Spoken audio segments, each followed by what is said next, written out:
Not only is she back on tour, she's a champion again. Yeah! The legend. Here's Shannon O'Keefe. Yeah! Incredible. What a moment for Shannon O'Keefe.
All right, ladies and gentlemen, round two is underway here at the 2018 PWBA East Hartford Open.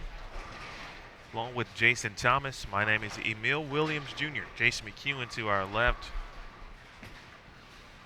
Neil Milligan, our tournament director, director of operations, Professional Women's Bowling Association, Kathy Wadka, taking care of our scoring and assisting to Neil.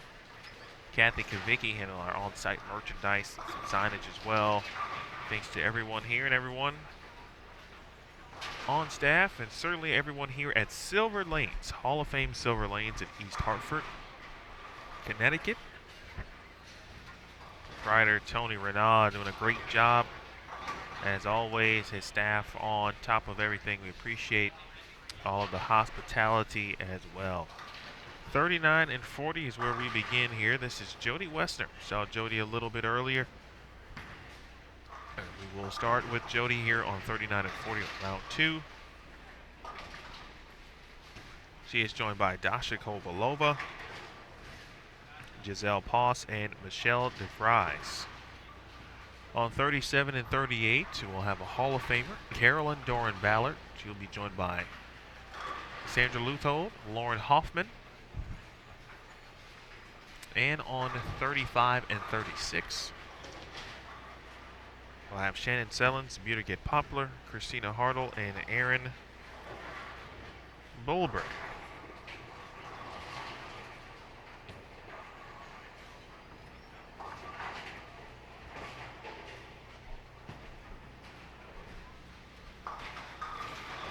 Spare made there for Jody. Your round one leader is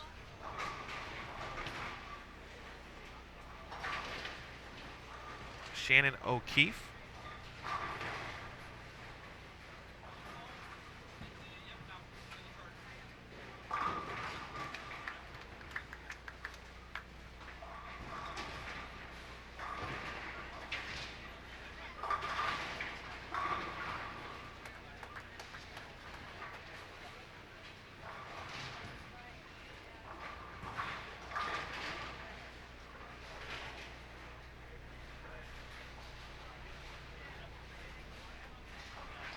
O'Keefe at plus 197.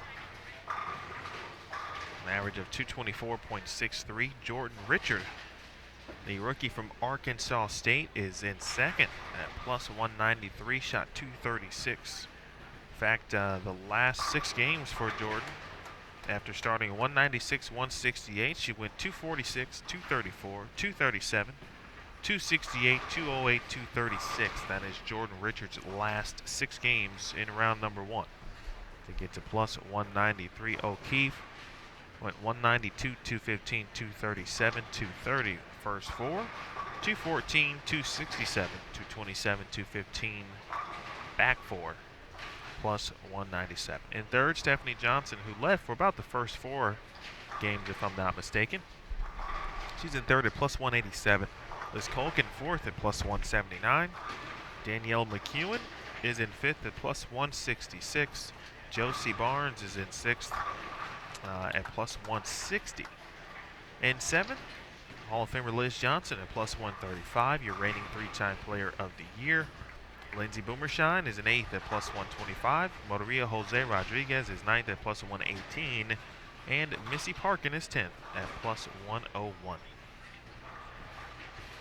32nd, after 8 games of qualifying, is Verity Crawley at plus 14. Just on the outside of that number, Kelly Kulik at plus 13, along with Daria Payok, Jackie Reese at plus 10. 35 bowlers are plus after 8 games of qualifying.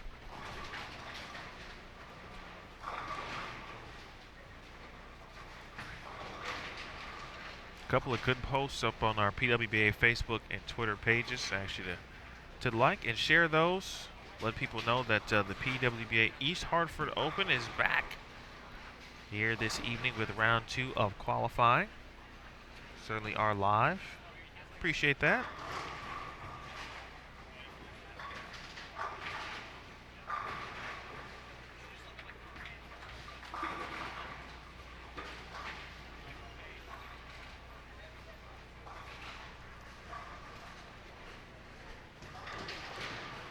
opened up our broadcast this morning discussing the pattern. Course 45 feet is the length this week, and the shape, of course, mimics what looks to be, it could be a Christmas tree, but as JT mentioned, Jason Thomas earlier, it's almost like a mini tree with a smaller trunk. The players have been able to, for the most part, combat the pattern. We've seen flat 10s, 8 pins. Players who have been able to really get the ball, over the hill, up the hill, over the hump to kick the 10 in many cases. Let's see what adjustments are being made here as we start a course again on the fresh. Re-oil in between rounds. Shout out to Doug Dukes and Kegel.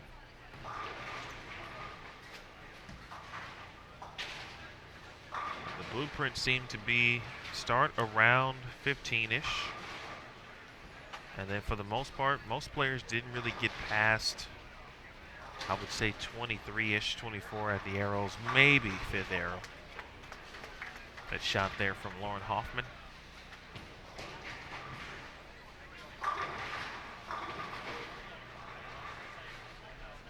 Did see a few players start a little further right than 3rd arrow, for example. But eventually we noticed they tended to migrate left and get into where we just talked about.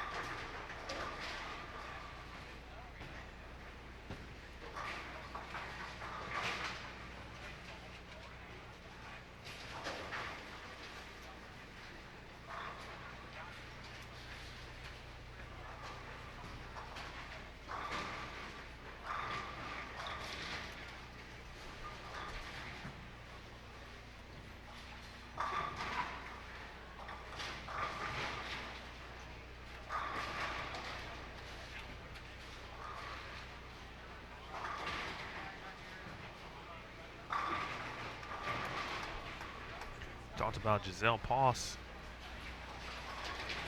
and what she's been able to do. Let's see where Giselle is in the standings.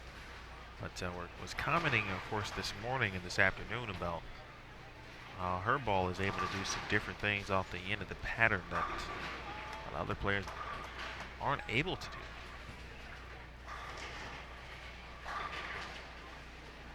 Giselle is 26th at plus 23. Right now in the number.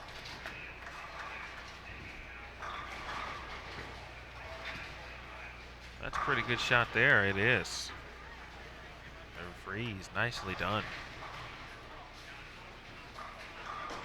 She was one that threw a shot that was a little right of that on lane 40. So that time right around where we talked about, and that was 10 back.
35 and 36, Christina Hartle.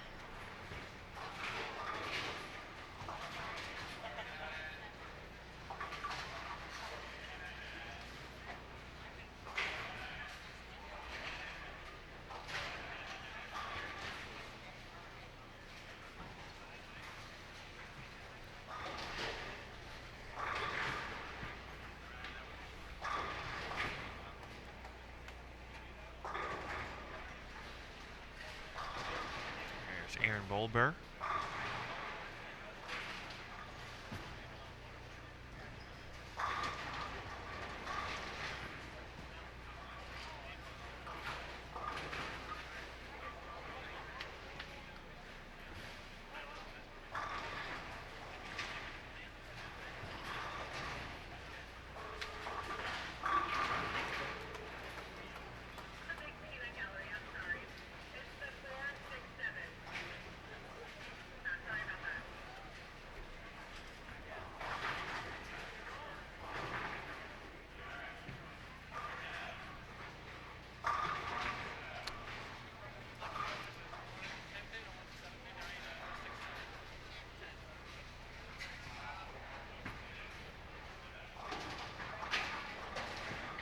All right, spare made for Aaron. You see the PBA washout left there by Birgit Poplar. Talked to Birgit a little bit earlier after the round, and said she just missed a few things. Ball choices in motion, so looking forward to taking care of business here in round 2. And she can do that certainly with spares like that. Already off to a good start. Double 9 spare double, and saves an open with that washout spare.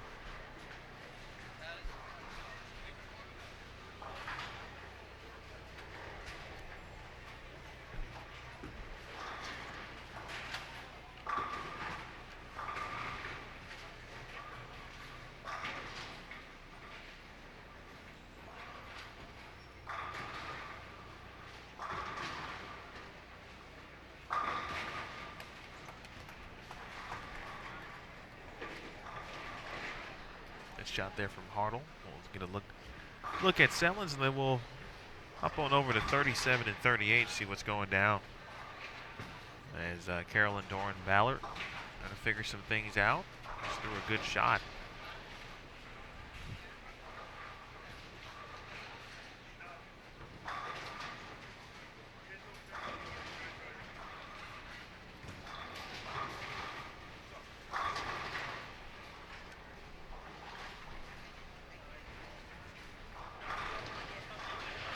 Pin left from Sellens.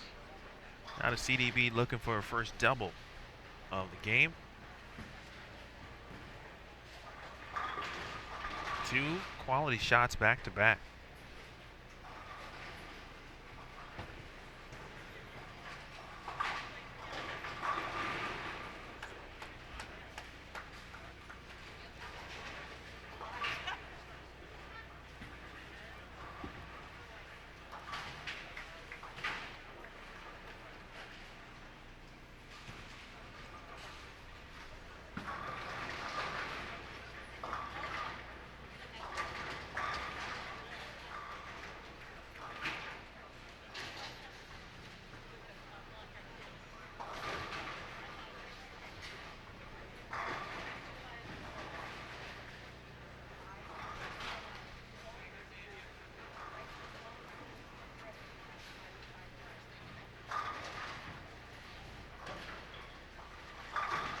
All right. Good shot there from Cassandra. Now that's 3 in a row for the Nebraska standout. All-American.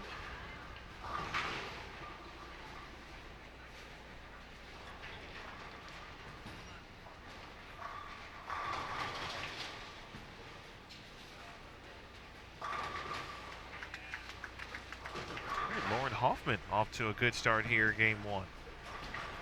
Let's see where Lauren is in the standings. Lauren is minus 38 in tie for 47, so not too far back. Had a good ending to round number 1, shot 246, 213. And really one serious low game of 149, and CDB able to get the 10 out.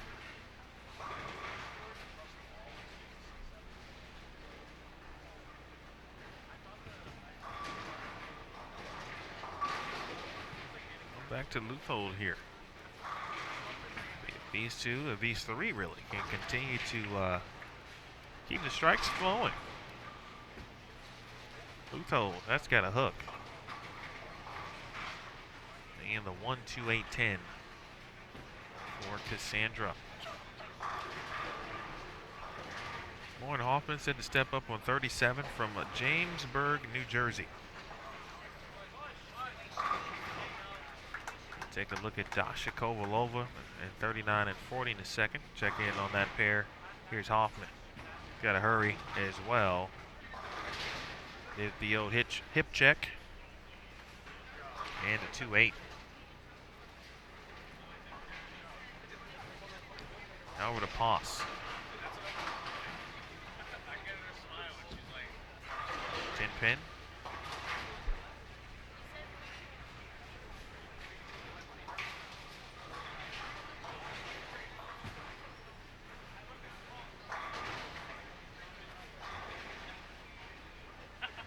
Wessner, Toledo. Wow. Messenger to come over and perhaps tap the 7-pin blocked.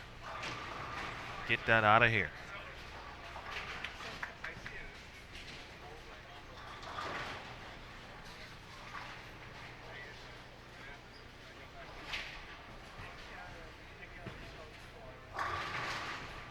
Pin accounted for there for Giselle. And now 10th frame, Carolyn Doran Ballard. 3 in a row.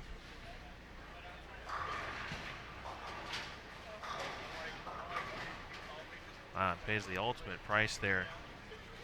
It's one in.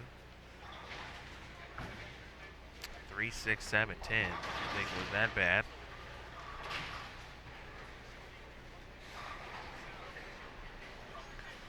We've seen some bad breaks on split conversions. For example, we saw a 3-pin go right in front of the 7. Well, it should have been a spare. It might have even been on this pair. Let's see if CDB can reel this one in.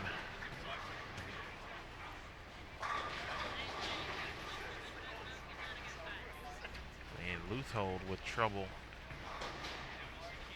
as well here in the 10th frame.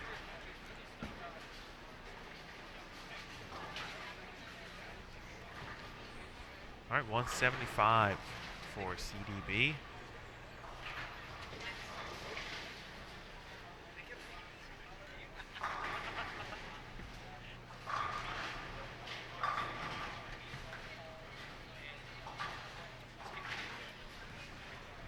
Open in the 10th for Luthold, back-to-back open to 177. Be up to Lauren Hoffman to mark in the 10th to have seen some of that momentum that pair had going for a couple frames. Kovalova, 9th frame. Bang. Tasha's got that look in her eye. Fun to talk to. Led, of course, a couple of rounds of the Queens. Talked about being famous. That's after she told her friends, all right, I'm done being famous. We can leave now. Lauren Hoffman. Wow. Now a 2-7 there for Lauren.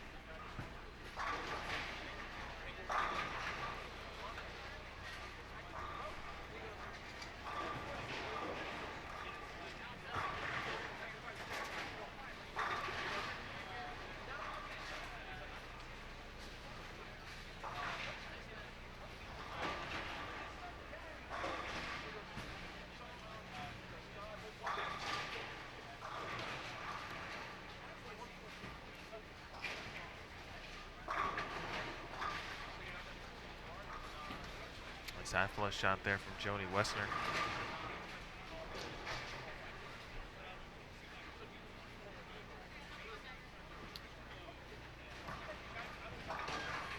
That's a quality spare. That is not the easiest, even for right-handers. All right, some momentum here on 39 and 40. Kovalova. And the dime. The old flat dime. Rears its ugly head. 10-pin. Hoffman to finish it out.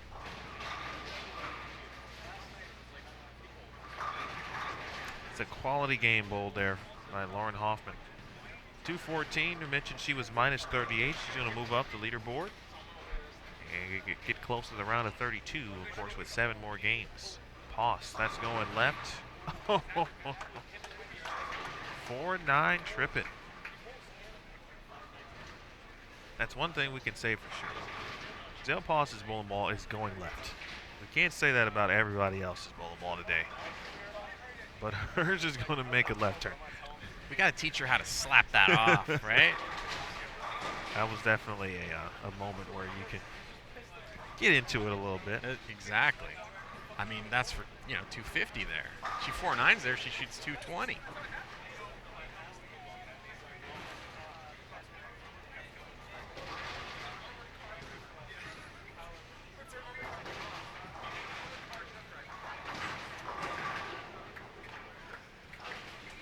Shot, and now for sure, I guess it's never for sure, but she's in the 250s. Seen one of those earlier from Shannon O'Keefe. Talked about the dime. There's the nickel.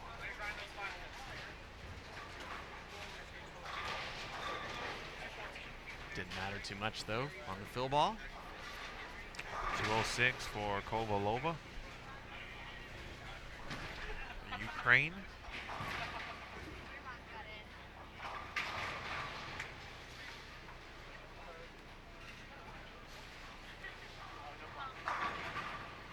Nice game to open up round 2 for Giselle Poss. 258.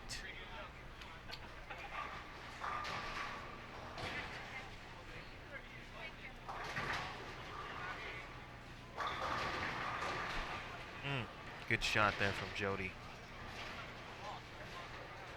That's a teeth grinder right there. Just a.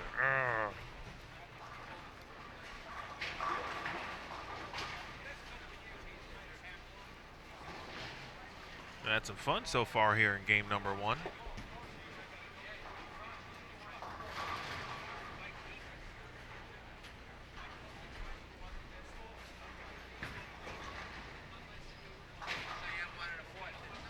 Shannon Sellens. Quick look over what's happening on 35 and 36. As Stephanie Harrell finishes up. Westner made the spare.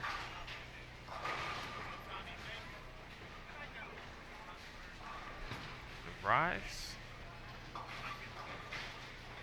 takes care of her spare as well. See who we have coming up next, game 2. 35 and 36, we'll have Suzanne Draper, Jennifer King, Liz Culkin, Katie Barnes. On 37 and 38, Pamela Alvarez, Brianna Cote, Elise Bolton, and Shanna Shapelsky.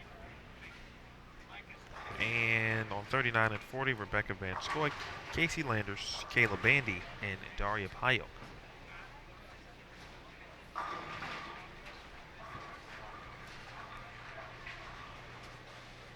Not a bad game for Michelle there, 184. Westner to finish it out. Trying to match 184 as well. Try something on the fill. 10 back.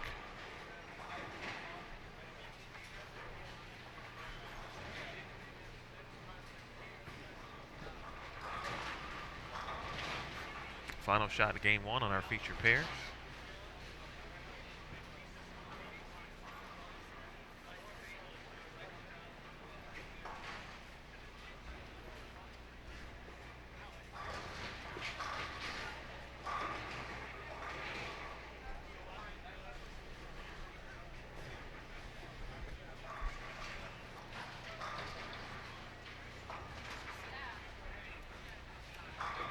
$200 on the nose for Harrell. She'll take it. We are off to game number 2.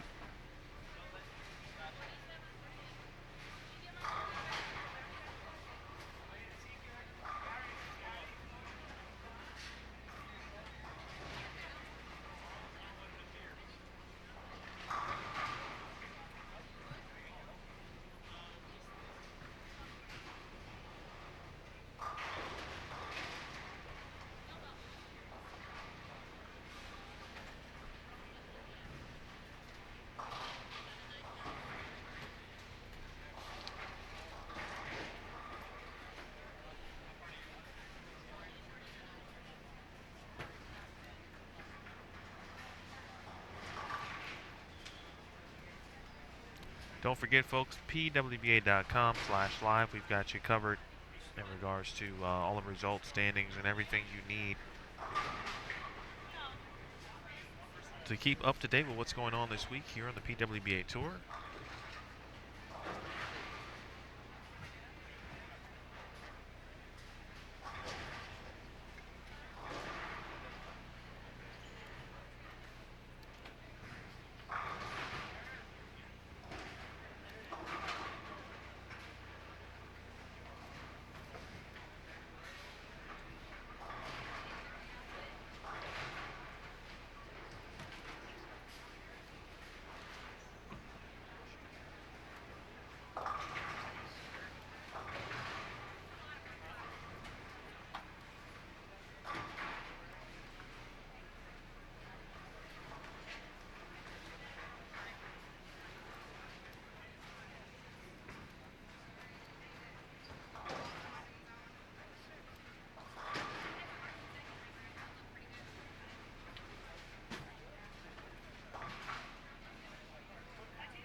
All right, we've got bowling going on. We're ready on 39 and 40. And that's where we'll begin here in game number 2. Rebecca Van Scoik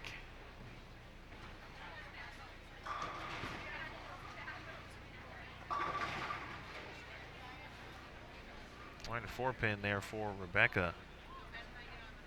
Saw her early in our featured pairs in a pretty solid game.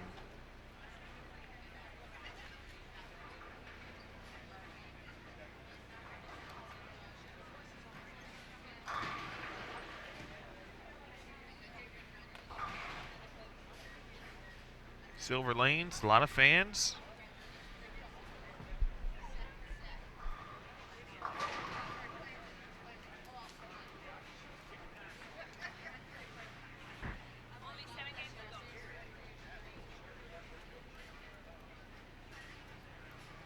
An opening shot there from Kayla Bandy, open frame.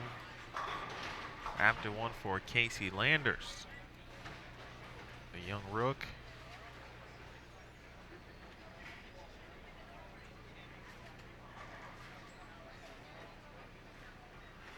I want to thank all of our sponsors on the PWBA Tour.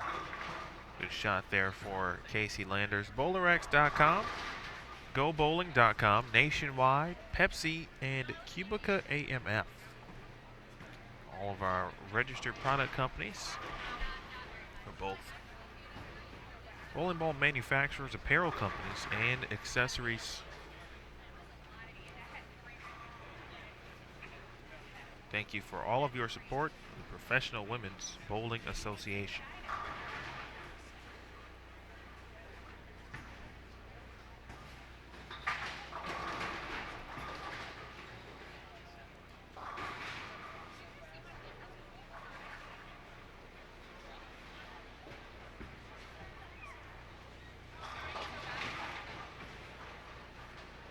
(37, 38, 35, and 36 now off and running as well.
37 and 38 now.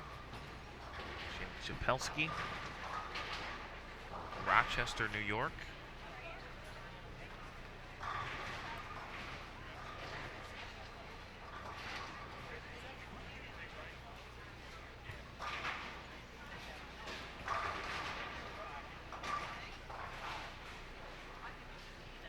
Boy, 2A is going to be tough on this type of condition.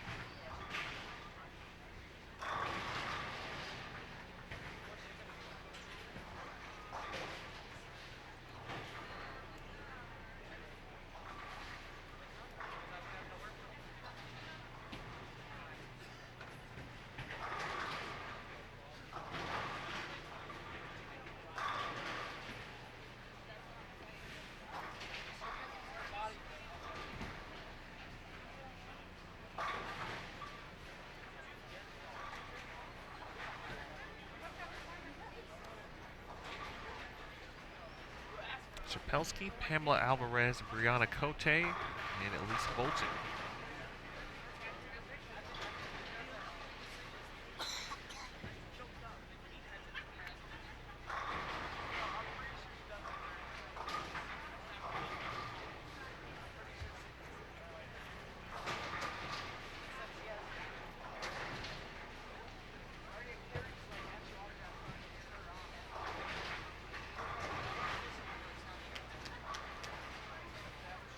You can look at Bolton here. Good shot.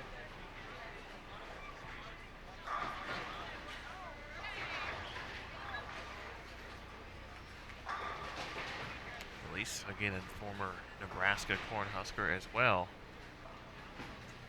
Made some changes to her game during her time on tour. Trying to get to that level of their consistent players. Alvarez, a rookie, on tour and giving it a full go here this season. Team Mexico, teammate of Sandra Gongora.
Time we saw Brianna Cote, she was leaving some 10 pins.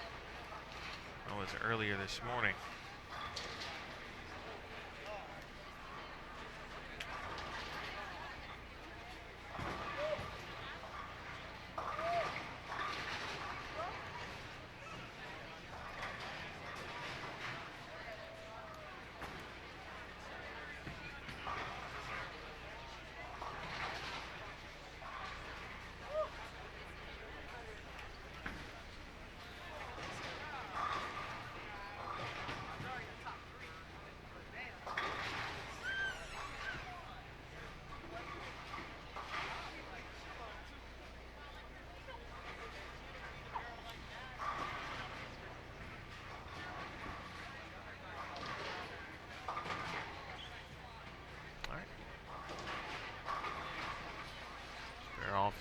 Camera there for Cote.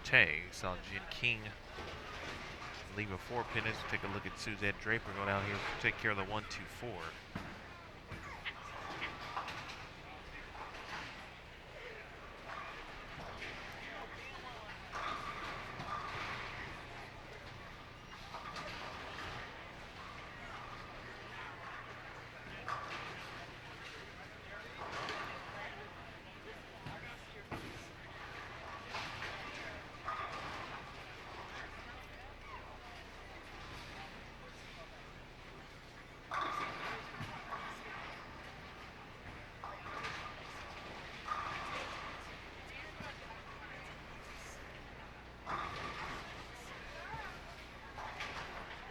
Katie Barnes.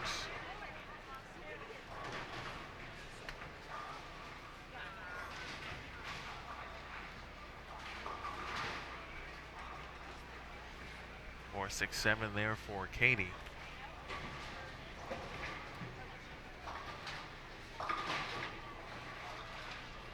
Pin there for Daria now at 39 and 40. Bayuk having a good combo with a couple of reps. One, of course, 900 Global. Our guy Steve, and then also Mike and Jim from Storm.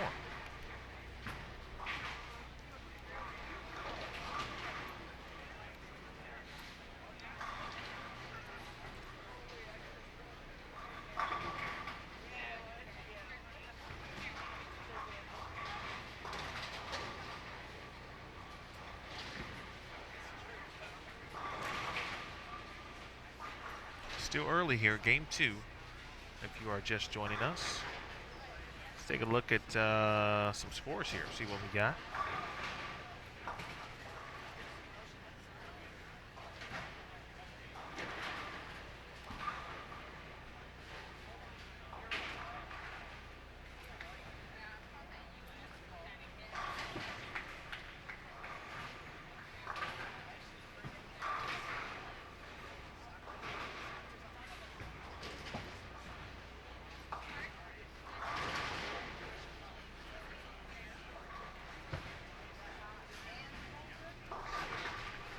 All right, after one game here in round number 2, Liz Colkin now in the lead at plus 206.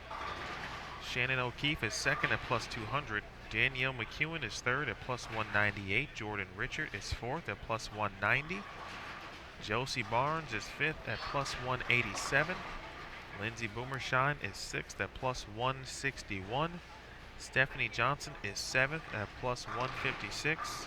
Liz Johnson is 8th at plus 149. Tanya Raumemper is 9th at plus 111.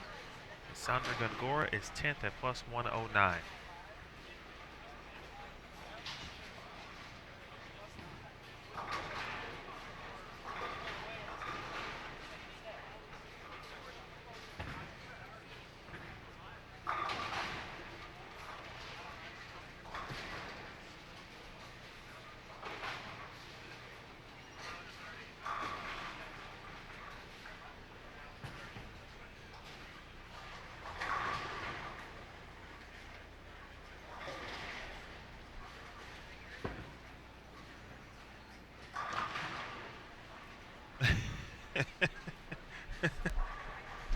Kayla certainly dropped that one, and she knew it, but dropped it in the right place. Here's Bolton.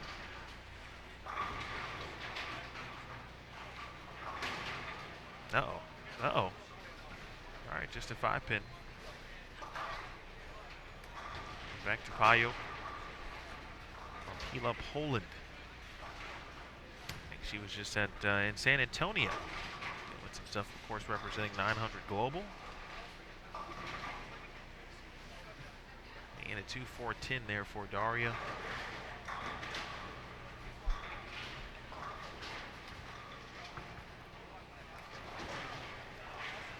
Get a look at your current leader, Liz Colkin.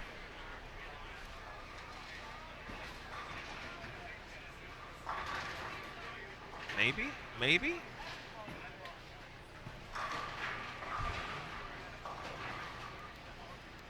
Haven't seen very many messengers. But that was one. Liz will take it. Pamela Alvarez to your right. And Kane, they take care of the 4-7.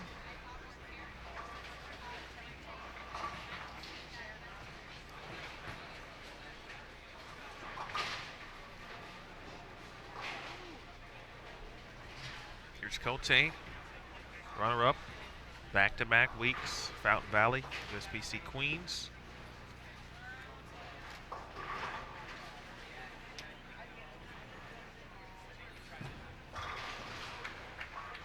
She too, a 2-4-10.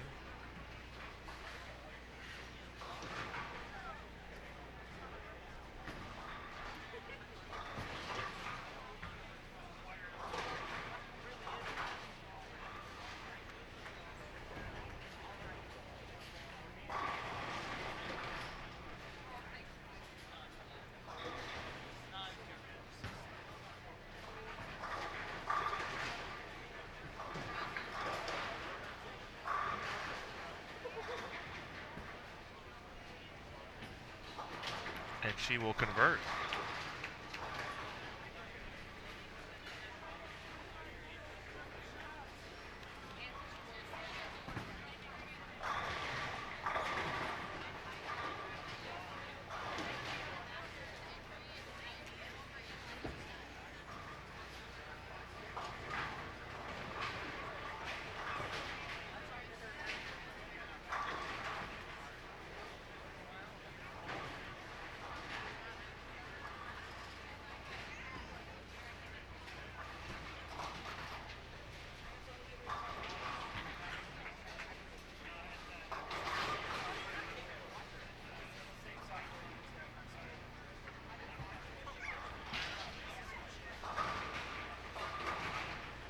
Mentioned in the standings, I don't recall if I said it or not, but 32nd, at this point 31st, 4 players, all tied at +3. Stephanie, Casey, Sarah, Willie, Verity, Crawley, Carolyn, Doran, Ballard. Brenda Padilla is even. 35 players, either even or plus. Another good spare mate. 1, 2, 4, 10 from Shapelsky.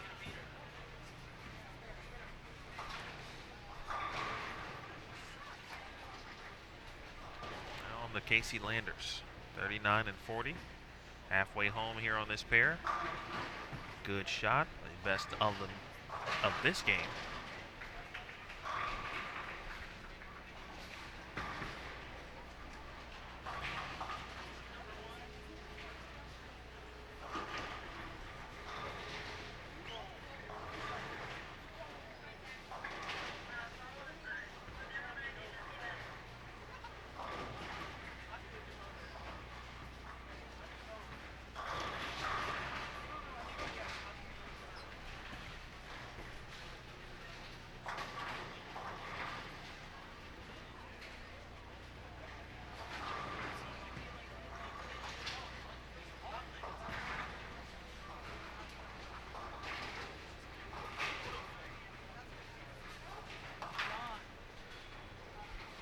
Back over to Colkin.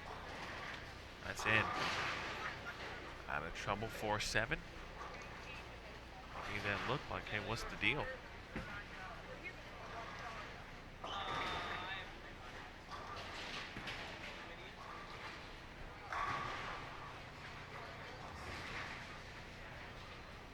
Got a feeling we'll see some, at least a couple high scores. We saw a few 270-plus games today. But I think this afternoon we could see a 300 scare. Or this evening, I should say.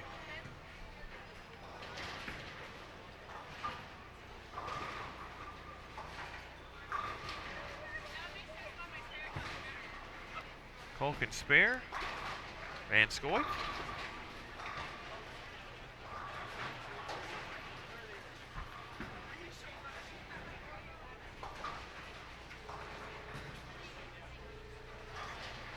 Look at the always positive Kayla Bandy. Talked to Kayla and was mentioning how I was reading some of her Facebook posts and how she has mastered the art of time management. Always has like a full day, and I'm wondering, man, how is she able to do all of these things?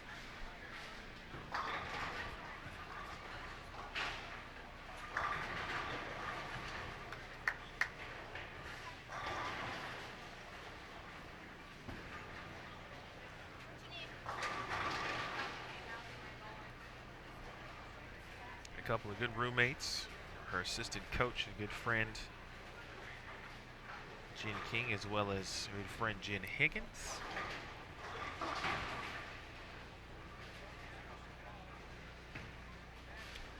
We do have plans for some roommate segments on the road. When we get an opportunity to do those, certainly should be fun. Certainly based on what we did in last year. Ran a roommate segment, I think it ran on television, if I'm not mistaken. We also ran it on social with Donnie Raumemper and Danielle McEwen.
KB.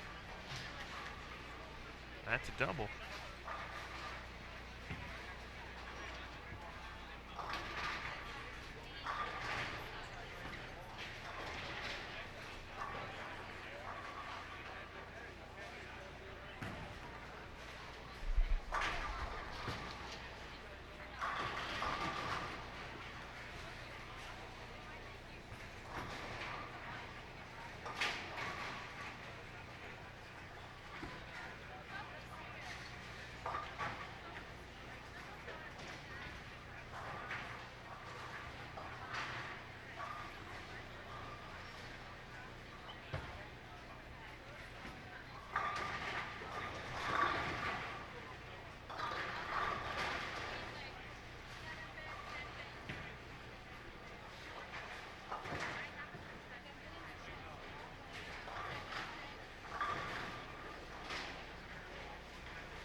All right, back over to Liz Colkin.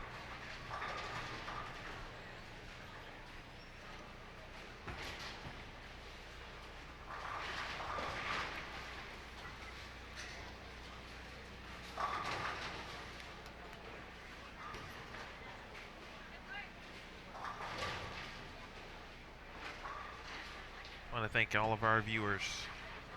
Big thanks.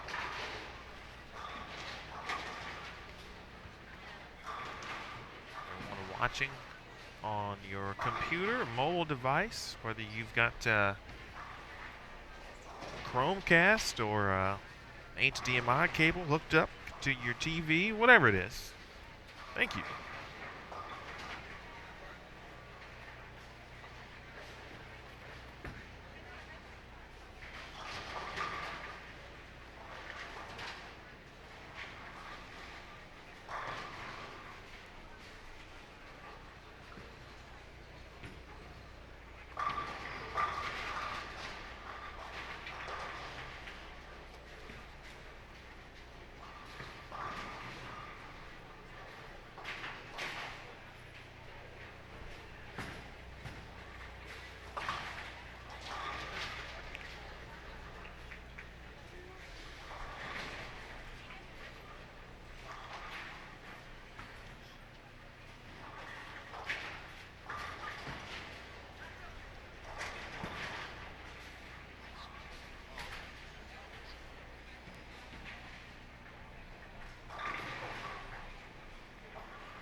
But Daria's been trying to figure some things out here. Thought she had something figured out early. It's only resulted in 2 strikes. Can she double? No. She shot though. See where Daria is in the standings here. Hayuk is minus 37 in 45th place. So not far off the pace to make the round of 32, but they need to get it together. She certainly can.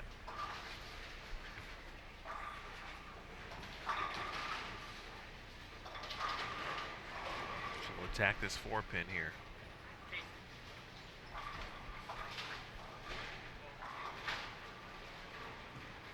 Jen Higgins, she gets 237. She's over on 41 and 42. See what Daria will give a try to here, if anything. She goes back and talks to Steve.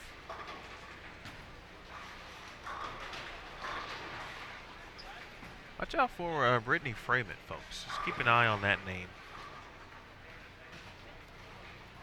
If you recall, we saw her at the end of round number 1 on our featured pairs. And bowling pretty well here in round number 2 already.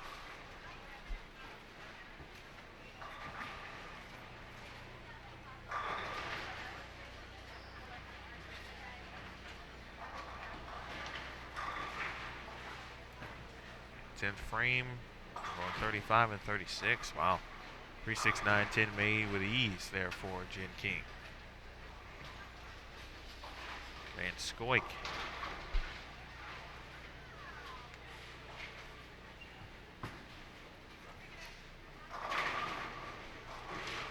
So take it. With a little pin action.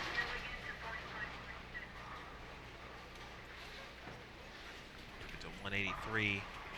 It's a long little combo here between player and rep.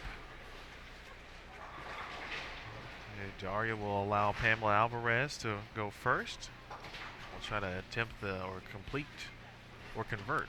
That's the word we're looking for. The 1, 2, 4, 10. And now over to Daria. Field shot. What do we got? Same ball.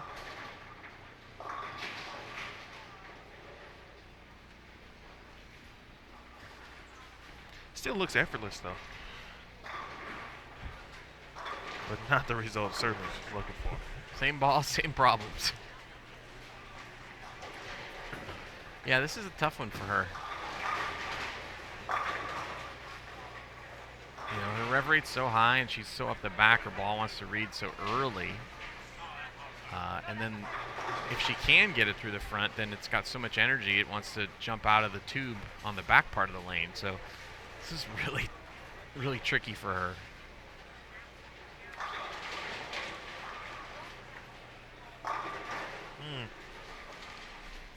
What a shot there from Kayla.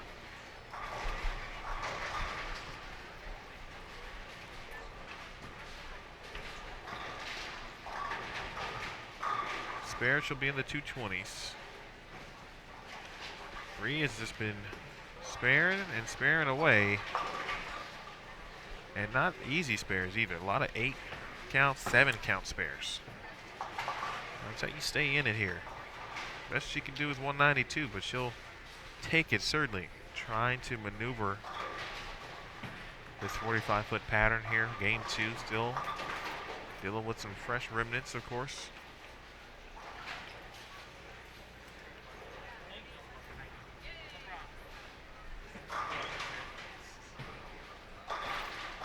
Textbook on the 10 pin for Kayla Bandy. If mom is watching, hello.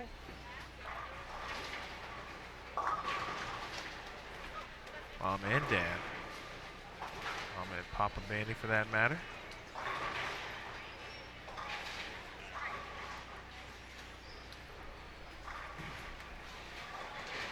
Let me get a look at final shot of Liz Culkin. Right now, your leader trying to get to 206. High flush.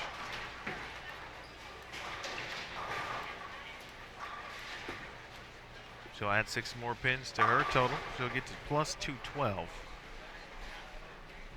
Now, Kayla Bandy is at plus 6 and 29. Moving on up in the standings. All right, 223. Plus 29 for Bandy after 10 now total games. Here to qualify in PWBA East Hartford Open. See what Cote can provide here. 10th frame. Bang, good shot. Trying to look for it all day.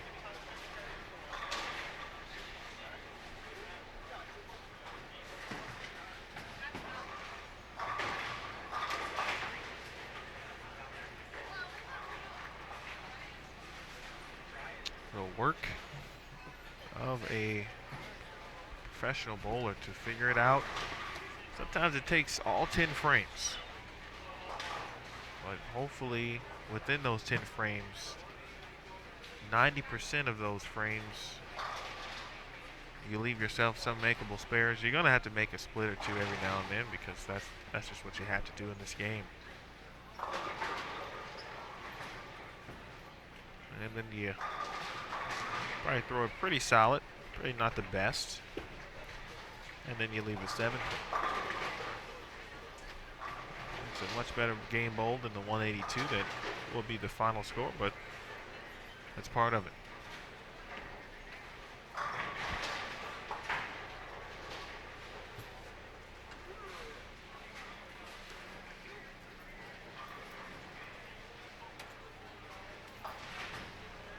It's been a fight for Bree today.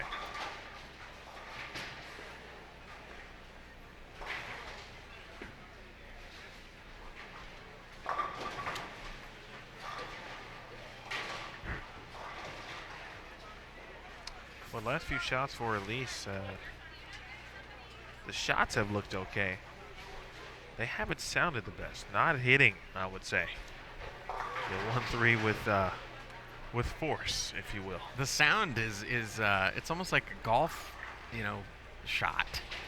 Yeah. There's a very distinct sound to a crisp shot in bowling. I remember when I was working PBA events, I'd have my head down working on an email or something, and you could actually hear where Belmo and Oski were in the building just by the sound. Which is pretty amazing considering, the rev rates out on tour and as many power players as there were. You could still tell the difference between a Belmo strike and a Tommy Jones strike.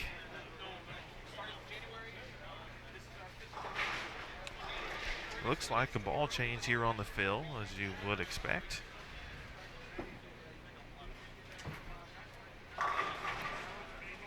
Maybe. Much better overall. Sounds better, looks better. Through the pins better. Alvarez. A little bit outside there on the fill. We're all done on 37 and 38. We're all done on our featured pairs. We head to game 3 of 8 here this evening.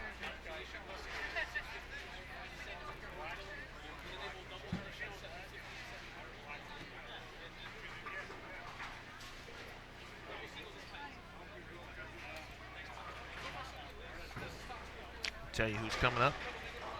Game number 3. And again, you can follow along at home in regards to your pairing sheet. It's available online, so you'll know who's coming to our featured pairs. You can even know before we do. All right, we'll have Nicole Trudell, Jessica Malott, Angie Sutton, and Jordan Richard on 35 and 36. On 37 and 38, Aaron Zaprinsky, Nicole Sansini, Sarah Germano, and Chelsea Gilliam. Mentioned Brittany Framont, Diana Zavyalova, Tanya Lopez, and Felicia Wong over on 39 and 40.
Oh, Brittany. It's going well today for Freeman. She'll take it. Nice way to start. Yeah, Felicia Wong almost carried the messenger on her shot, so they kind of had a little funny exchange there.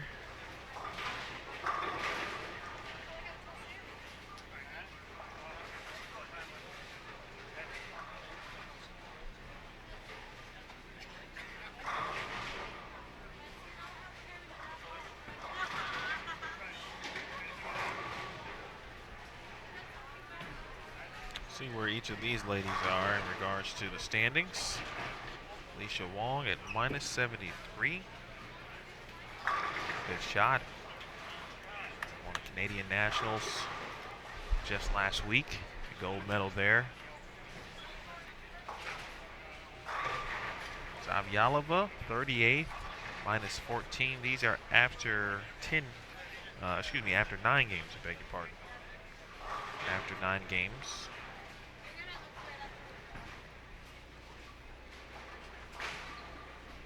Raymond did not get out of the blocks good. Back-to-back 171s to end round 1 and to begin round 2, but she was making a run. Late in round 1. And Tanya Lopez struggling a little bit, -161 today.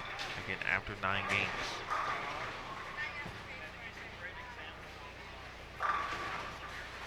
That was quality.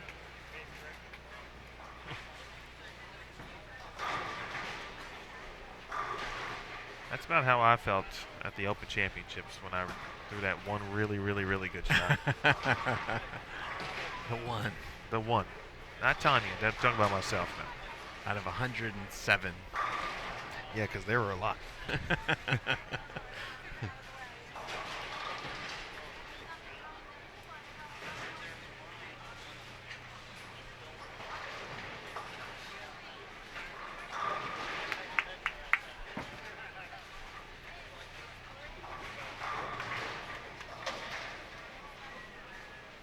Jordan Richard was second again coming into round 2.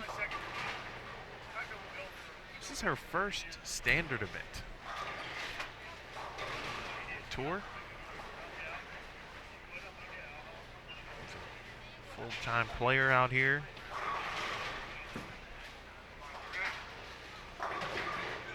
One more time, Freeman. Okay. Man.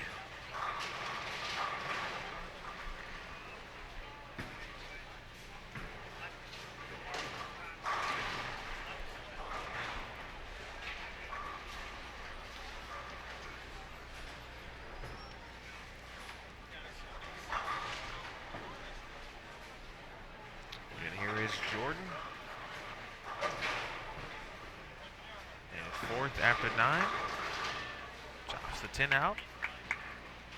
Just kind of like, yep. Didn't like that one. I didn't like it.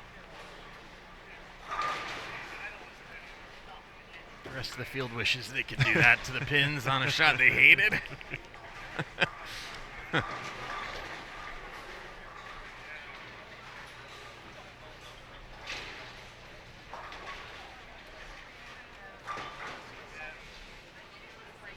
The only time I've ever seen Felicia Wong not smile coming off the approach is after she missed a single pin. Earlier today? Yeah.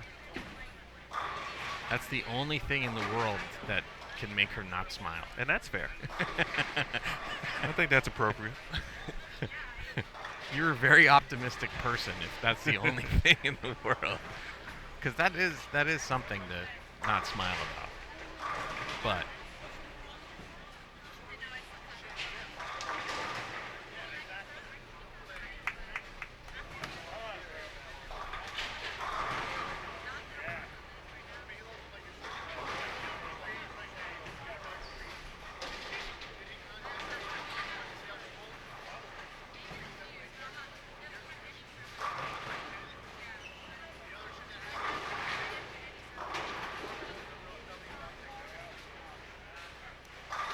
still smiling.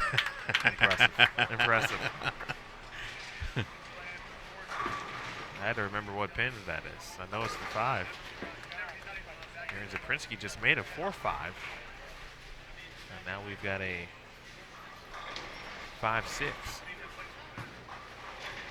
Have you ever seen the 4-5-6 left? Yes. You have. Oh, yeah. Wow. Yeah. Really? Yeah. By a little kid. Okay. My sister left the whole back row one time.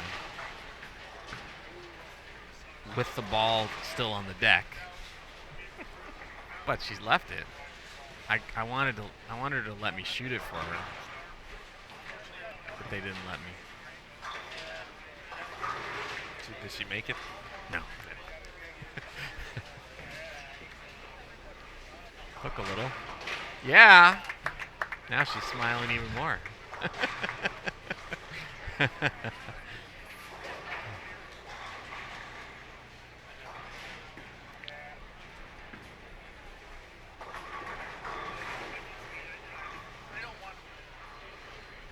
In regards to Felicia's jersey that we talked about earlier, Yeah. it's musical notes and keys and such all over it. Pretty cool. She does have some musical background. Played a little piano. She also mentioned the ukulele. Really?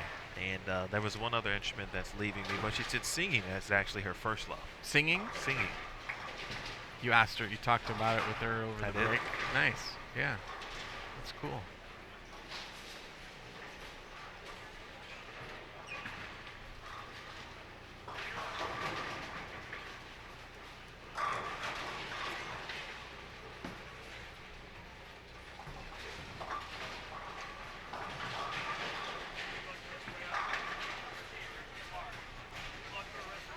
Ukulele, huh? How about that? I understand that's a hard instrument to play. Especially if you have big hands.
All right, standings after 10 games brought to you by no one.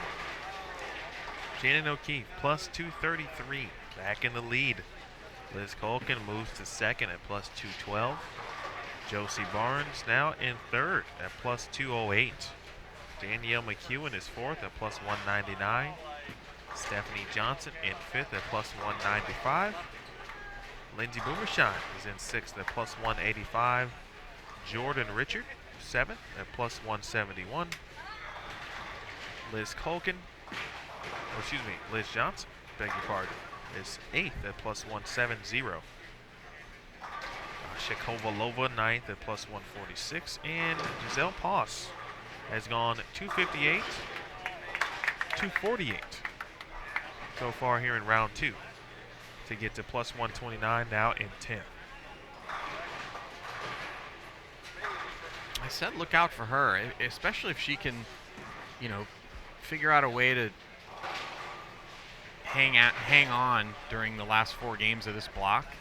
I mean, she's going to be deadly tomorrow because, excuse me, there's a lot less traffic, so she's got a really good ball reaction on the fresh.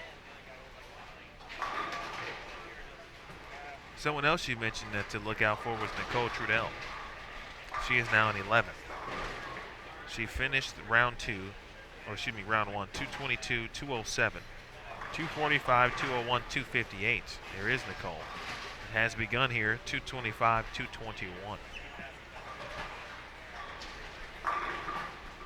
Yeah, ever since I saw her come out here for the first time, I thought she had a very impressive game. I was a little disappointed that she wasn't going to bowl as much because of her job, which is a really good job back at home. But I mean, she proved she could win any time by making the U.S. Open TV show.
Good shot there from Jordan Richard.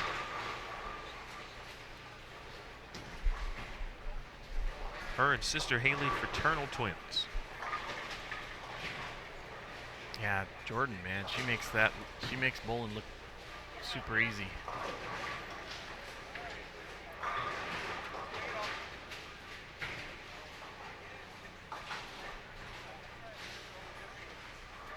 It's cool to have twins out here on tour. They're just sisters in general. At the Queens, we had, essentially two sets. We had the Richards and we had the Degners, Yenny and her sister Kaisa. I believe all four of those players made the top 64. I believe you're correct.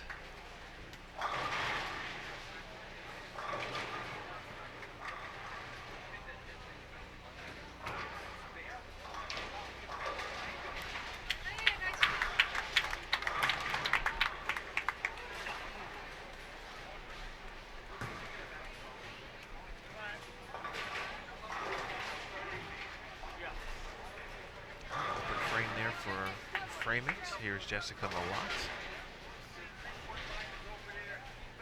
Malott went to McKendree, but originally from Florida.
Raymond.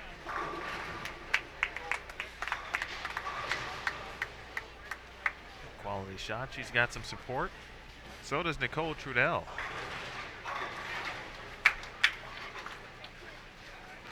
Yeah, I'm with you, JT. She does have a pretty cool job, though. Yeah, she throws it great. And arguably the coolest graduate degree you could have in cybersecurity. Speaking of Nicole Trudell, that is.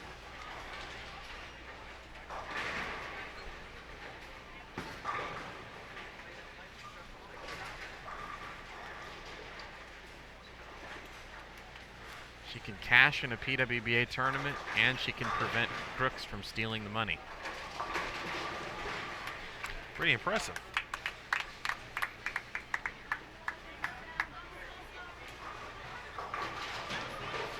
Some help there, Angie. And Angie Sutton, Jordan Richard.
Inside leaves the 6'10", back over to 35 and 36.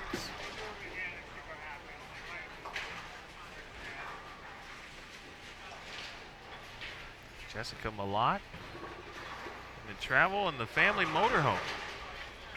Wow, kicks the 7-9 out ferociously. Nicely done.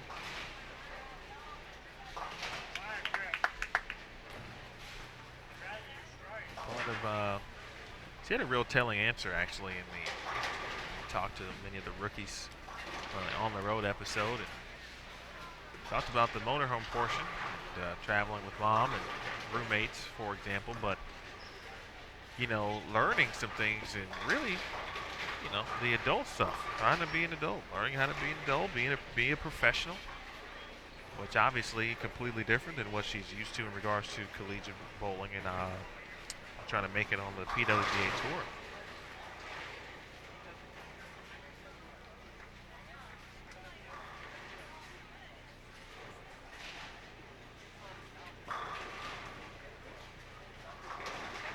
I still haven't learned how to be an adult.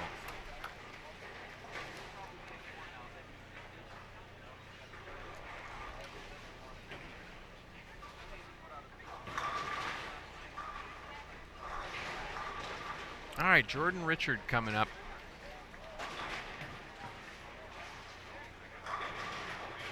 Three 6'10" on her last shot on the left lane.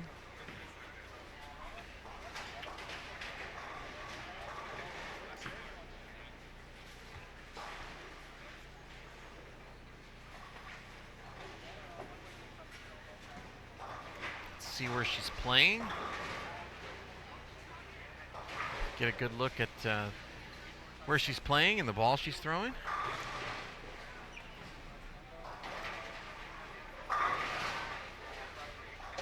Whatever move she made, it was correct.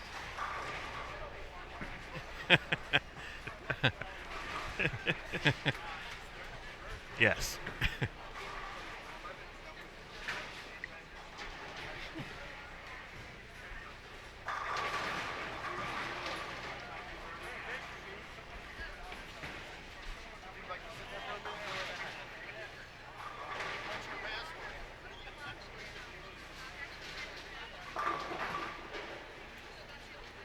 Dana Z looks like she may have found a little something.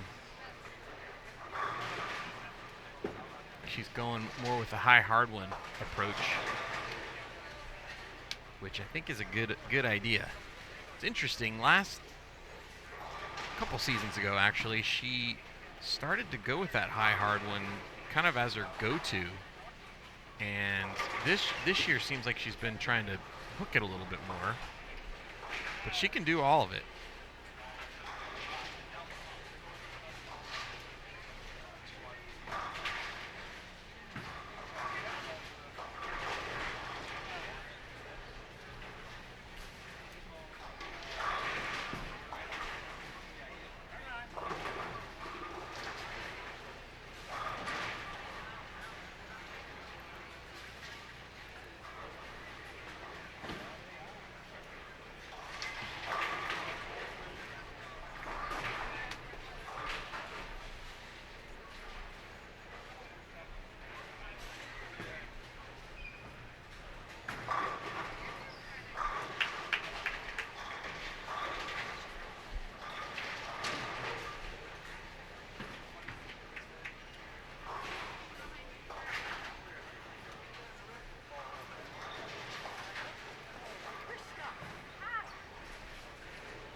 Oh, don't look, Emil. Don't look.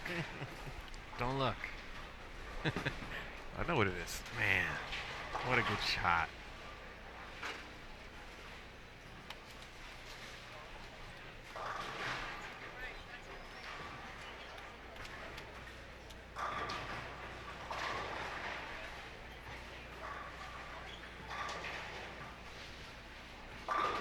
Wow, that one laid way off. She's like, okay, you guys might be in trouble now.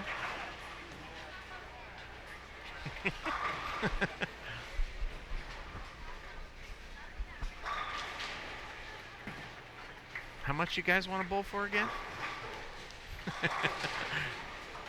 That'd be a good response.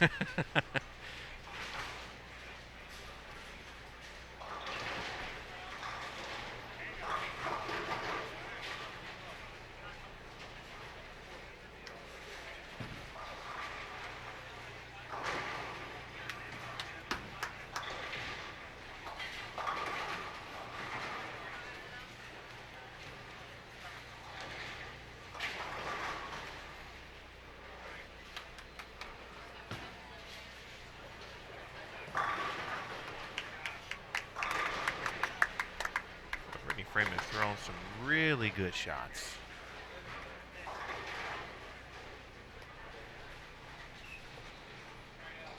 Yeah, it's funny. Sometimes you can watch a bowling tournament and not pay attention to the scores and think somebody might be leading, and then you find out, well, they're actually 100 under. Because every time you use the thumb throw shot, they dead flushed it or threw a messenger.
Diana Z found something. That's scary.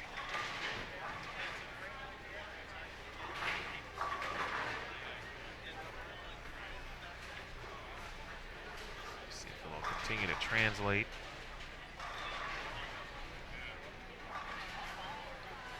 She is again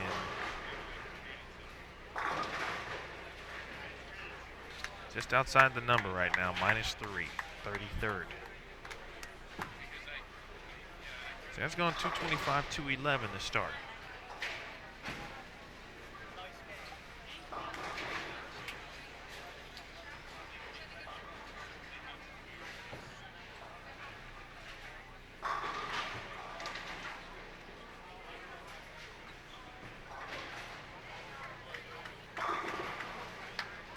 Yeah, I'm going to go ahead and say she found something.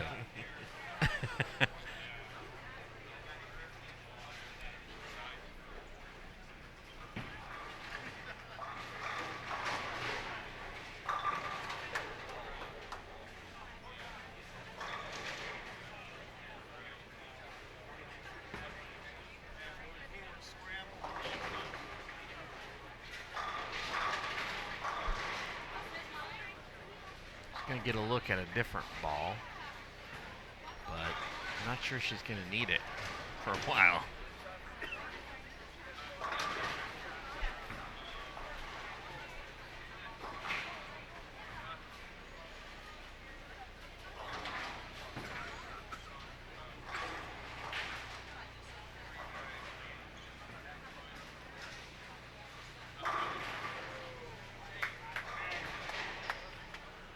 Solid.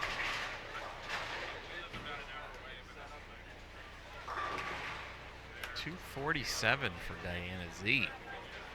So I'll move her into the number.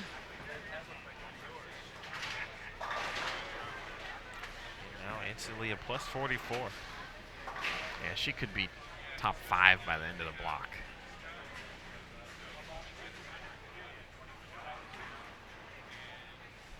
She's got that look. Both on the lanes and in her eye. That's lethal. Yeah. Well, we saw it in Vegas. Yeah. Where she was kind of struggling, and then she crossed in front of one of our pairs, and we saw her look, and we said, uh-oh. And I think I said, she might be leading by the end of this block, and I think she was second. So I was technically wrong, but...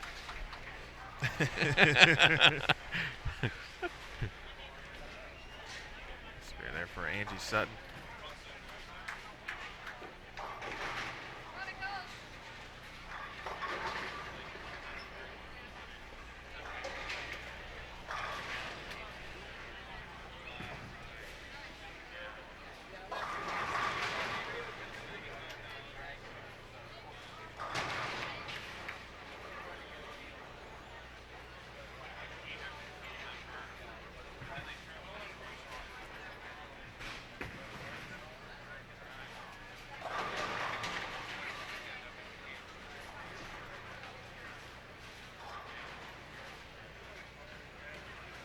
Whoops. Wow. Okay.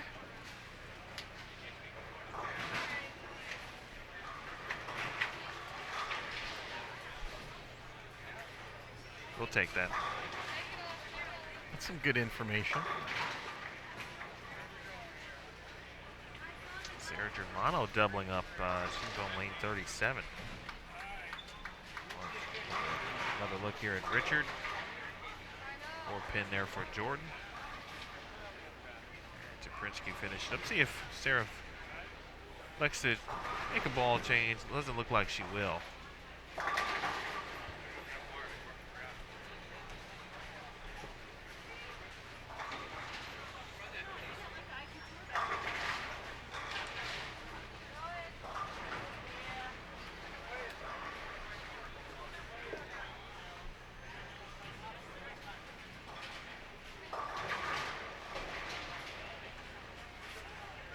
All right, 210 for Germano. 205 for Jordan Richard.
70 for Angie Sutton.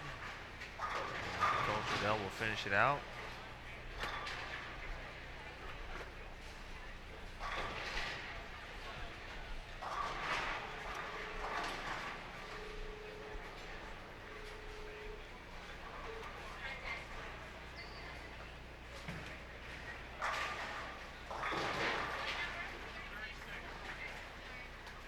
Looks like we have a ball return issue.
.202 for Nicole Trudell.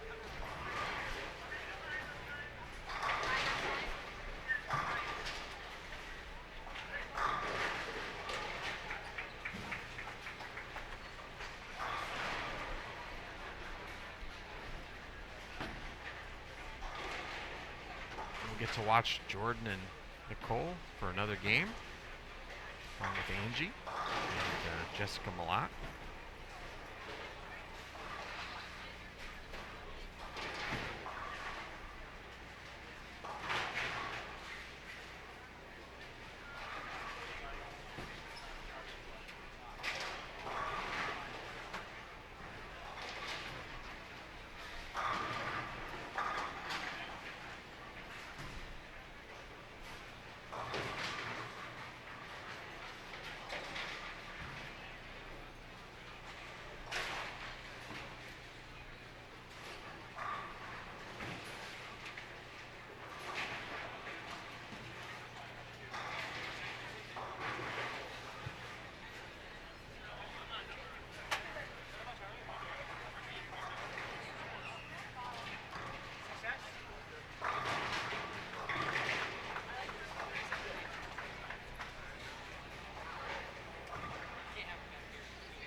7-pin for Jordan Richard here on 39 and 40.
Nice shot there from Angie Sutton. Are here on 39 and 40. 37 and 38, Chevy Panzanella, Leanne Holstenberg, and Stephanie Sheridan, along with Nicole DePaul Miller.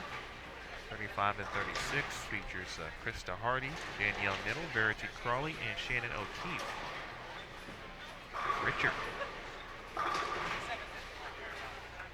9-pin. She's going 4-pin, oh, I'm sorry, 7-pin, 9-pin.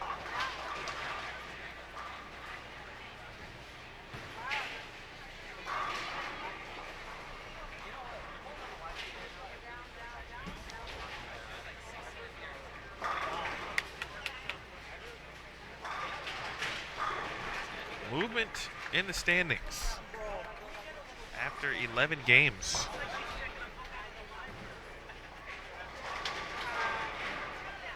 It is now Danielle McEwen plus 255. Lindsay Boomershine second, plus 251. Both of those players shot games of 256 and 266 respectively. Game 3 of this round. Josie Barnes is in third at plus 242. Hall of Famer Liz Johnson moving up to fourth at plus 238. She shot 268 in game 3. Shannon O'Keefe now fifth at plus 236. Liz Colkin is sixth at plus 213. Stephanie Johnson seventh at plus 212. Jordan Richard is 8th at plus 176. Daria Kovalova plus 164. And Maria Jose Rodriguez is 10th at plus 123.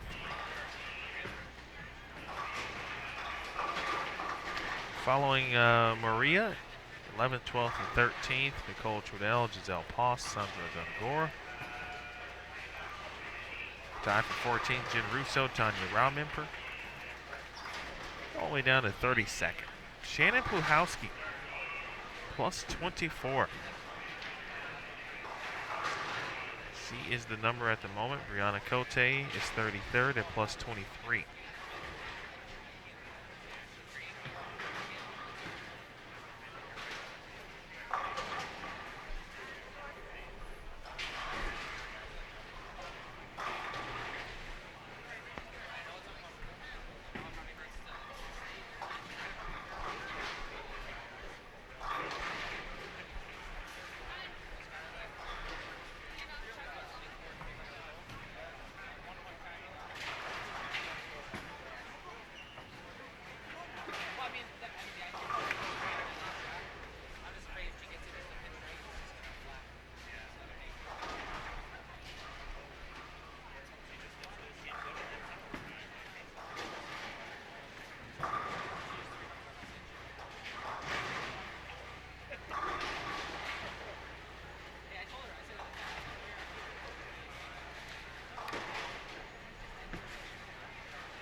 Verity Crawley.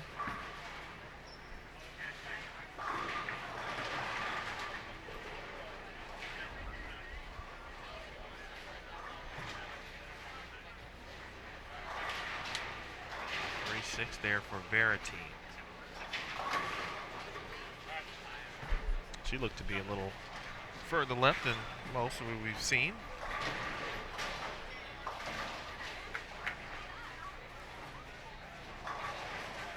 That's not something you see every day, taking the 5 out of the bucket. Wow.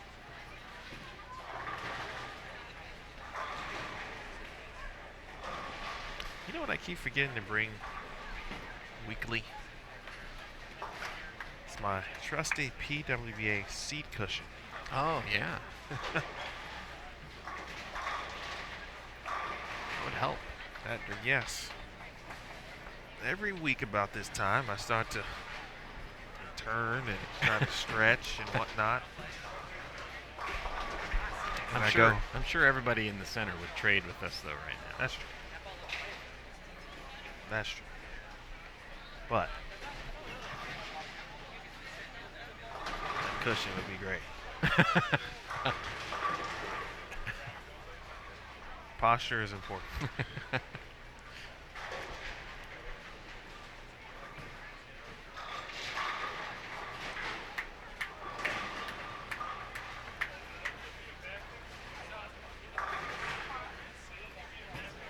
Every time Leanne Holzenberg comes in front of our pairs, it seems like the bowling gods are taking out their wrath.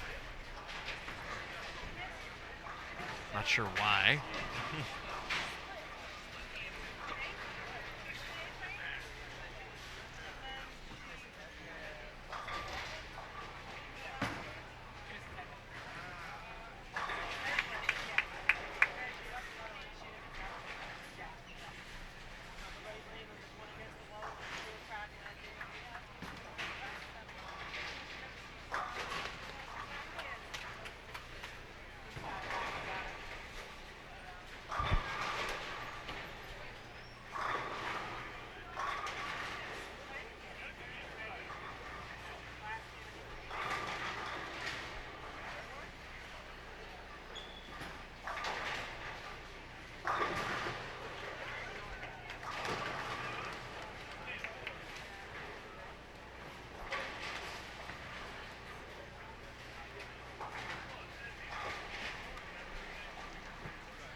Where VC is here.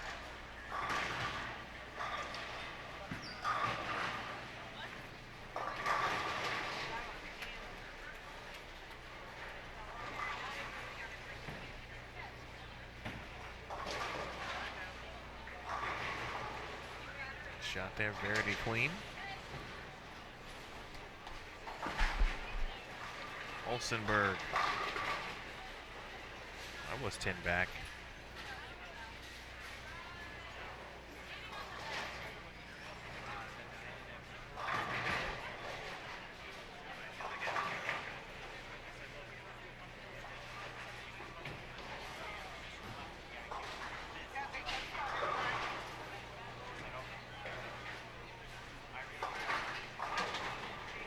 Back here in Silver Lanes.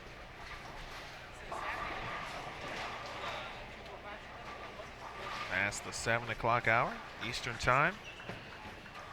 On the first day of June. Already in June of 2018. 20 great team.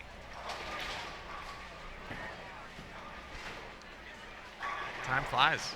This is a big month for most of a lot of folks in my family. A lot of birthdays in June, including mine. Shot there from O'Keefe.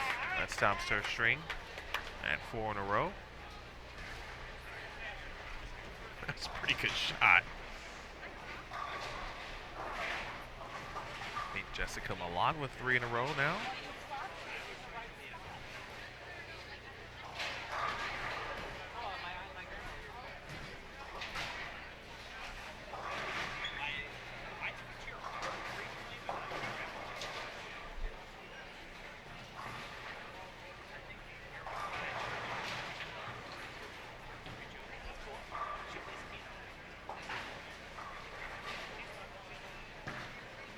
JT, you probably already know this, but just in case, you know, if you were considering getting some kind of cake or for a birthday celebration or anything like that,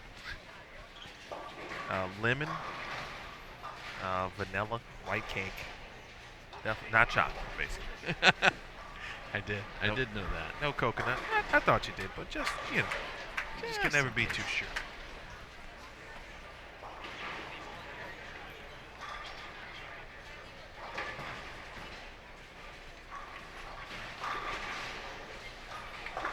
Pair of 1, 2, 4 10s. It's not a good pair.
And if you're just joining us, this is game 4 of our round 2 block here. Bowl TV on Extra Frame, 2018 PWBA East Hartford Open. Emil Williams Jr. with Jason Thomas, Jason McEwen doing this thing on the video perspective. Danielle McEwen is your leader currently at plus 255. It's the first time she has led all day. Shannon O'Keefe was the official round 1 leader after 8 games. Seen a couple players step into the leader's position. Stephanie Johnson led early in round 1, for example. Liz Culkin led for at least a game here in round 2.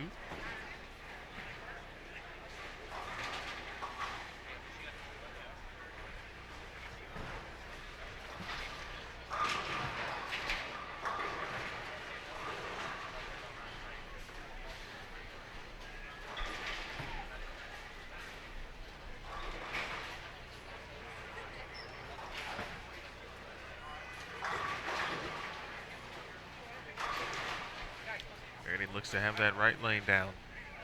She looks pretty comfortable.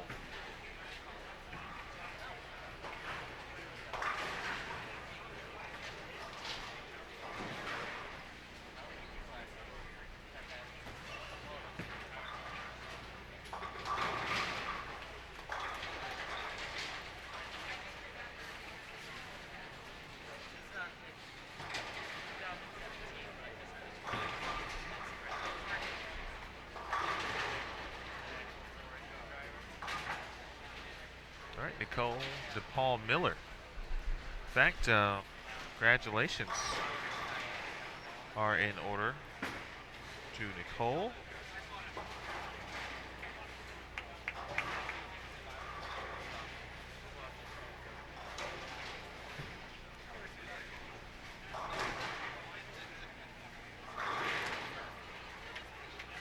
I want to make sure I get the proper school name.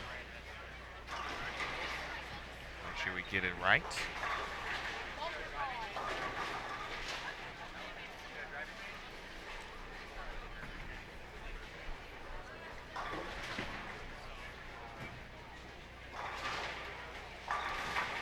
Well, there it is.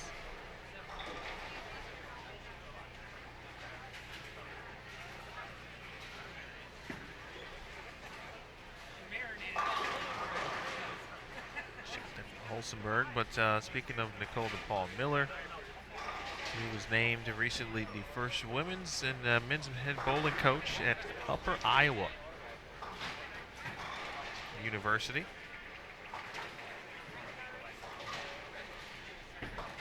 Nice. Yep, she will. The programs will begin competition in the fall of 2019. So she'll have a year to recruit and hopefully get the squads off to a great start. So congrats to Nicole. I believe that's in Oskaloosa, Iowa. Oh, excuse me, it's in Fayette, Iowa.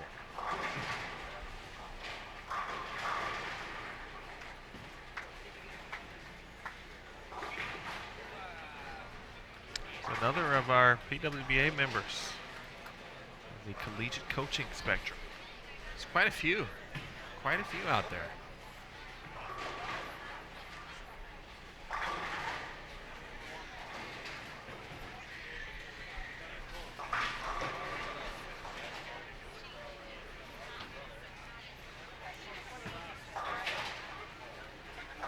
I'll go out on a limb here, Emil, and say that Shannon O'Keefe's going to be leading after this game. Uh-oh, where are we at? What are we looking at here? Where is she? Oh, yeah. The only thing she's left is a brutal ring 10. Yep.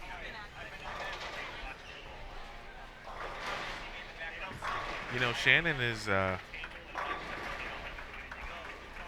quickly becoming like Liz was last season in regards to not only just in the player of the year situation and how many times she's won at this point, but you know, because she's bowling so well, we often talk with her, of course. So we need to now decipher and figure out different ways to what to talk about, dig a little deeper.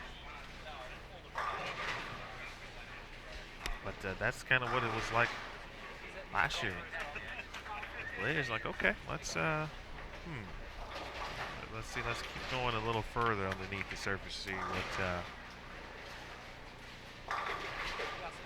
what will be interesting to talk about with Liz and now Shannon. Well, she's won 3 out of the last 5 tournaments. She's won the last 2 majors. She could win U.S. Open. She'd go for the Shannon Slam at the Players Championship.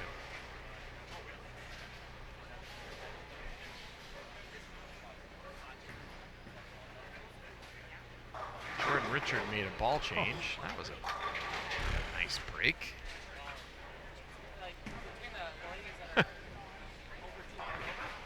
Man.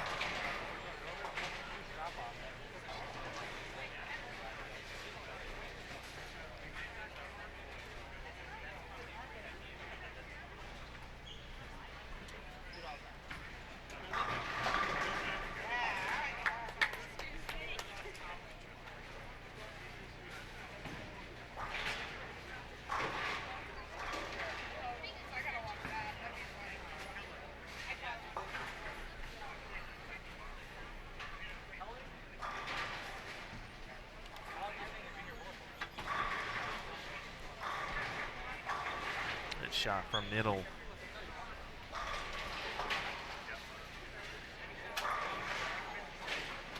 Jordan Richards spared up that 7-pin. Nasty little 7-pin.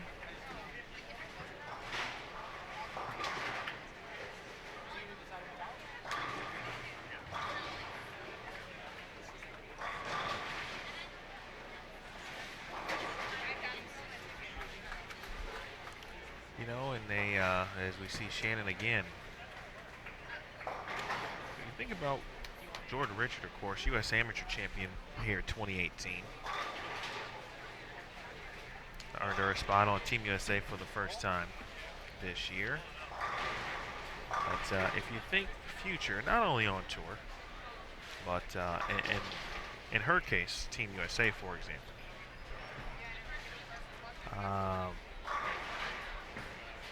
And just thinking kind of under 26, basically, because Danielle either is 26 or will be 26. I can't remember at the moment.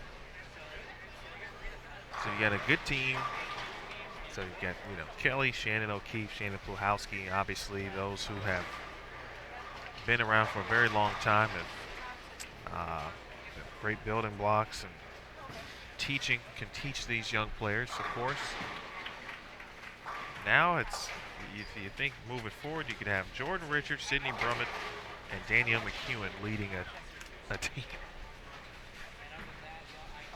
It's pretty good. But, you know, they're going up against some good teams from Asia and South America.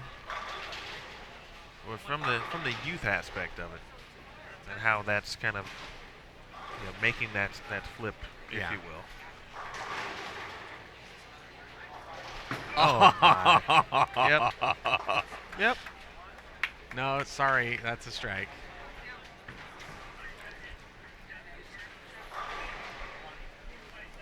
Sorry, AccuScore.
It's a lead you don't see every day.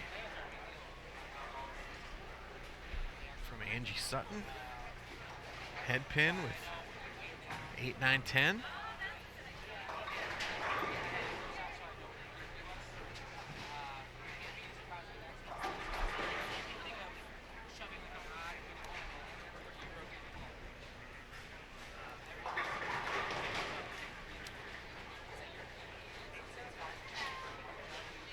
See if she can make it somehow. I'm not sure how. Oh, yeah. Yeah, that's hard. I don't know how you make that.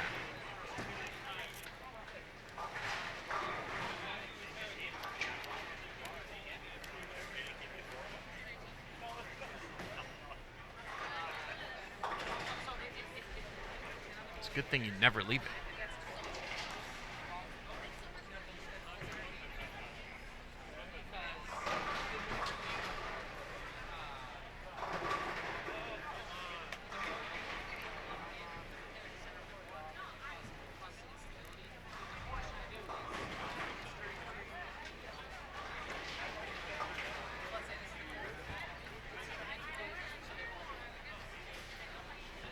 It is literally standing room only. No, no doubt about it. Wow, that's a terrible shot for Shannon.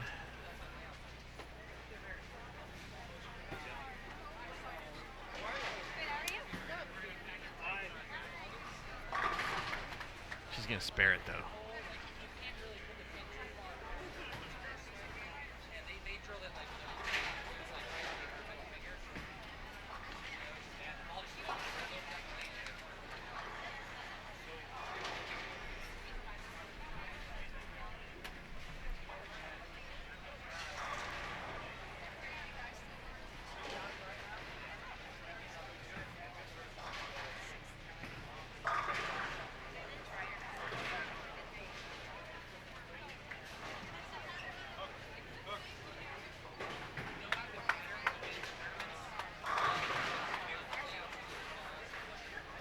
Well, 233. Maybe I was wrong about her taking the lead this game. Well, you did shorter 10 pins, so that. Oh, 243. Well, maybe that might be enough. Maybe.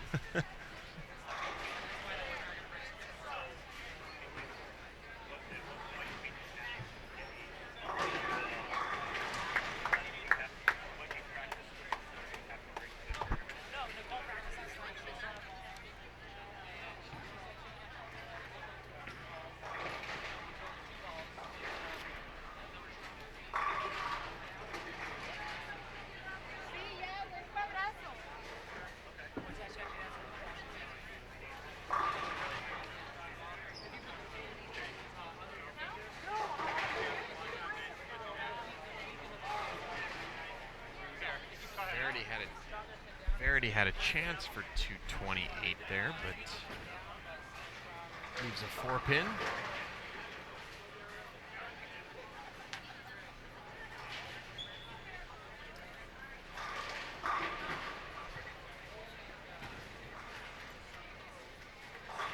Well, Jordan's been a little frustrated, I think, the last couple of games. Throwing some good shots. What she has, in many cases, she hasn't been rewarded here so far in round number 2.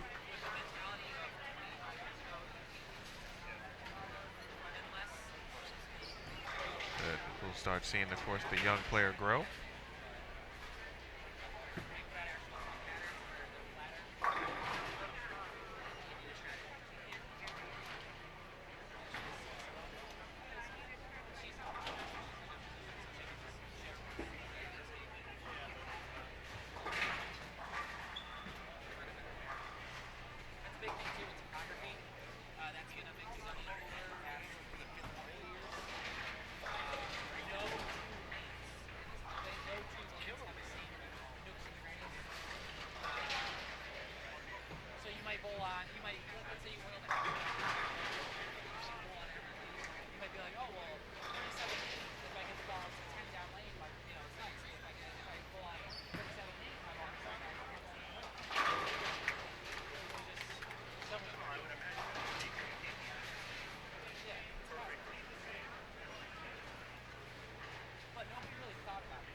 Shot for the Hall of Famer.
129 for Chevy.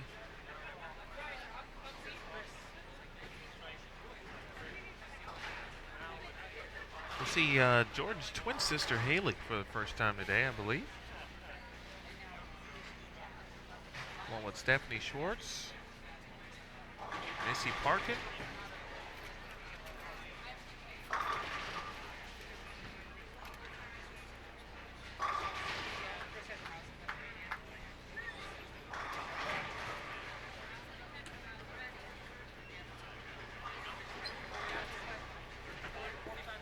And one thing I've noticed today is there haven't been any breaks between games. They're just going right into it.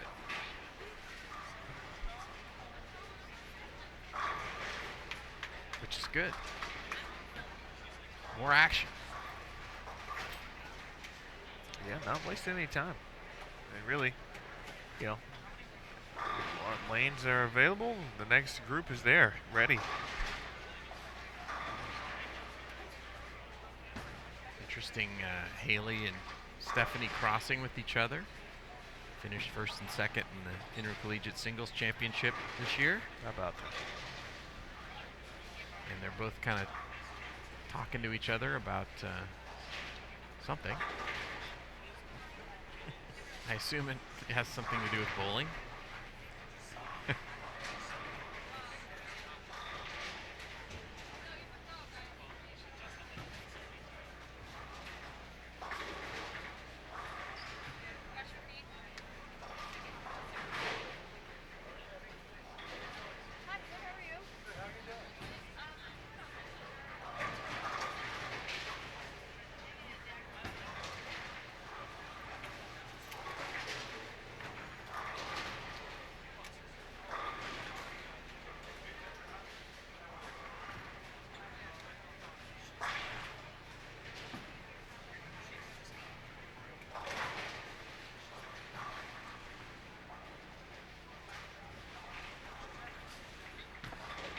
Time we've seen Missy Parkin today.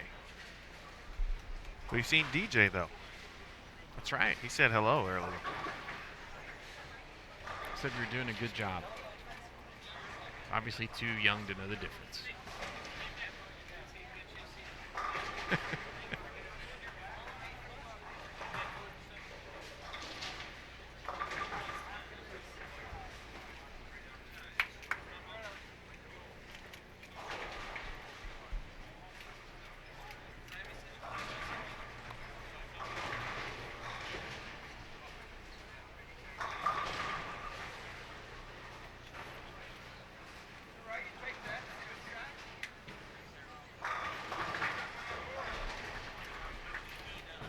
Shot there from Schwartz. Learned something about Stephanie yesterday. She is still in school.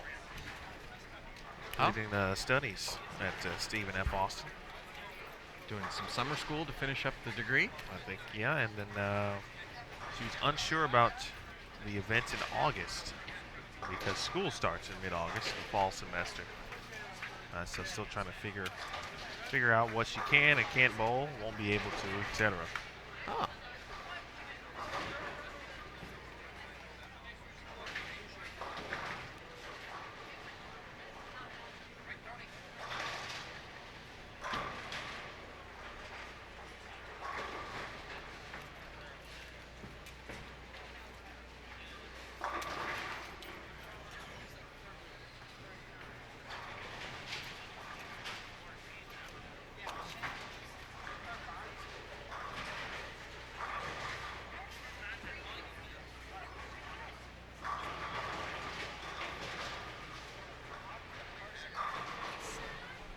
Well, that's not the best break in the world.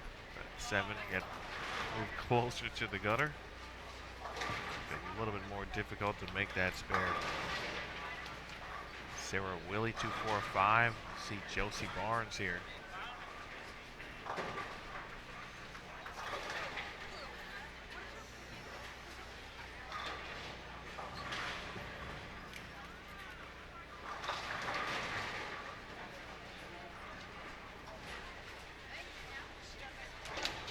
Barnes, you see the state of Illinois on emblem symbol right underneath the neck there.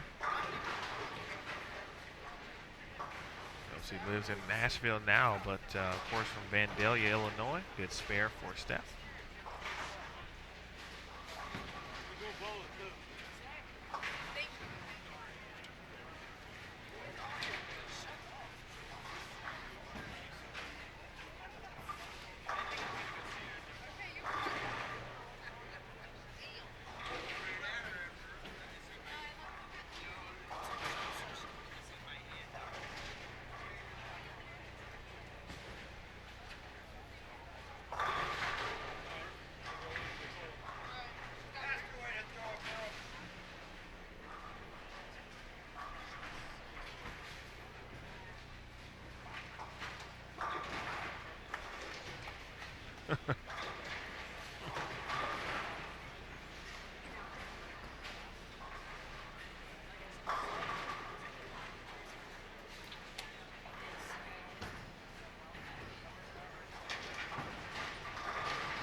A chop spare there for Cosius.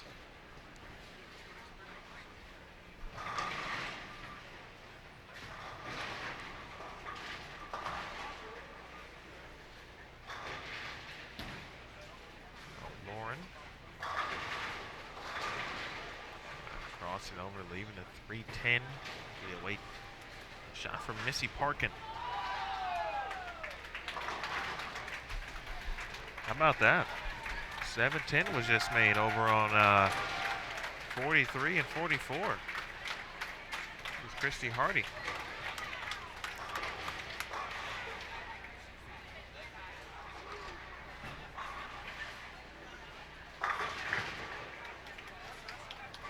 course it didn't happen within viewing range.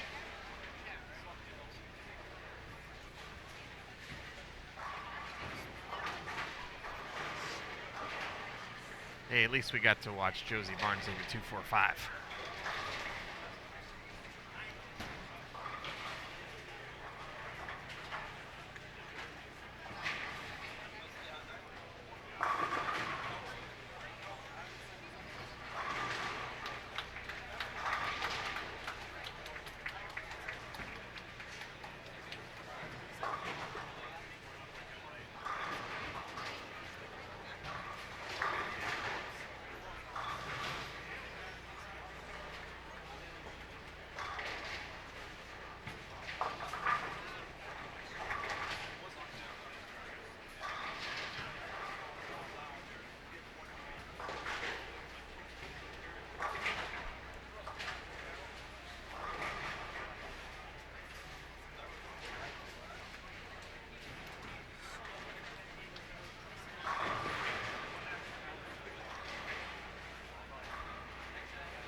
On the road to Richmond, 3 players have already earned invitations to the season-ending Tour Championship. Shayna Ong of Singapore won the Las Vegas Open, thereby earning an invitation by winning a title. Shannon O'Keefe, of course, officially earned an invitation after winning the Sonoma County Open.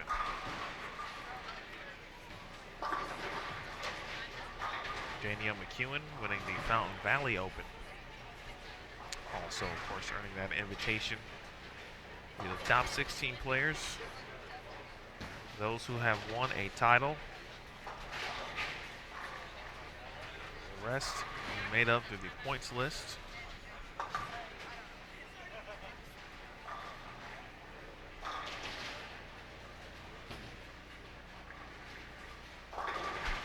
Of course, Shannon O'Keefe already helping out players because she's won multiple titles already. That's a spot open and available for someone. More off the points list. Yep.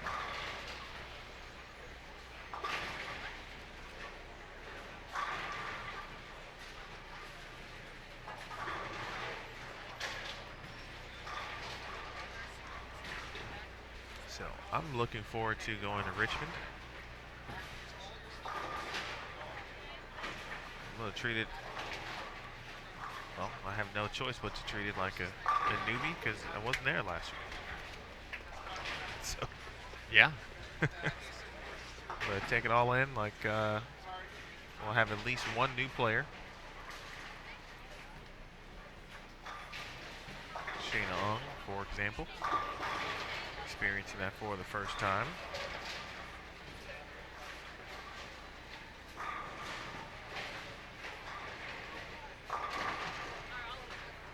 All chains for Jose. Strike in the 4th.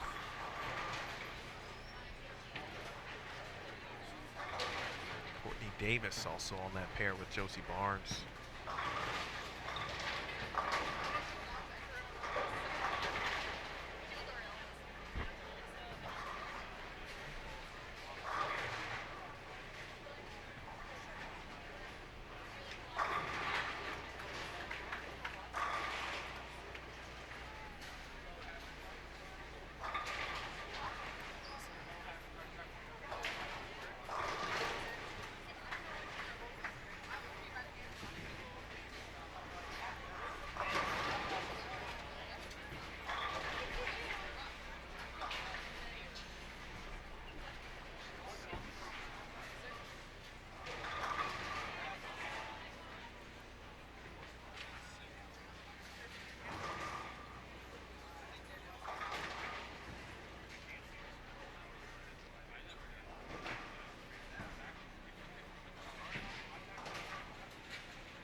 Couple of front eights, or at least a front eight, I should say. Danielle McEwen with the front eight.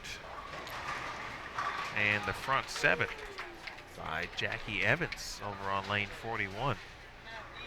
I think I mentioned at the top of the broadcast, I thought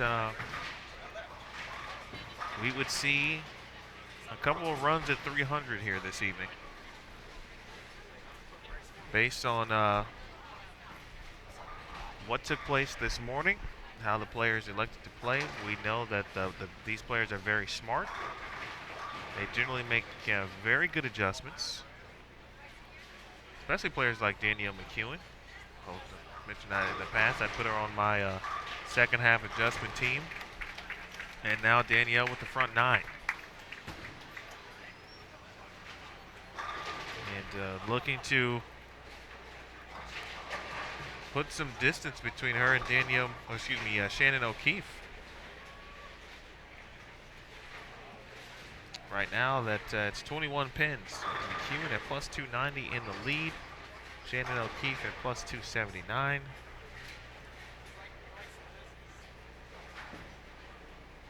Or 11 pins, excuse me.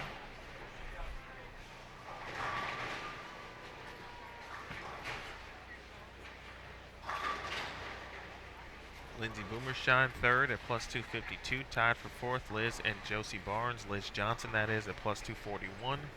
Stephanie Johnson is sixth at plus 225. Liz Culkin seventh at plus 211. Giselle Poss eighth at plus 180. Poss continuing a strong run here in round two. 258, 248, 192, 259.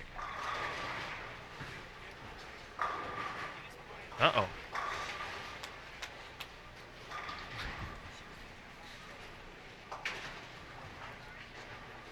Just chalk that up to the rook. 14 pounds, baby. Tanya Raubman for ninth at plus 171. Jordan Richard 10th at plus 169.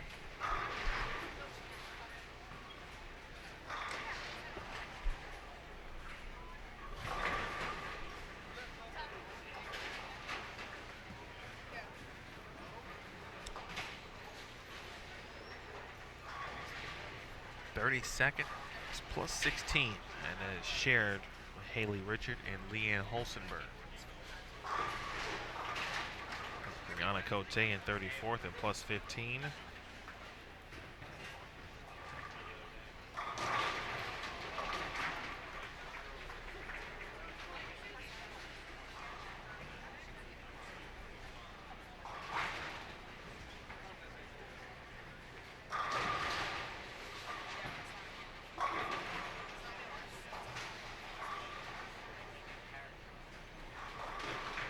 Sarah Willie, first-time Team USA member here in 2018.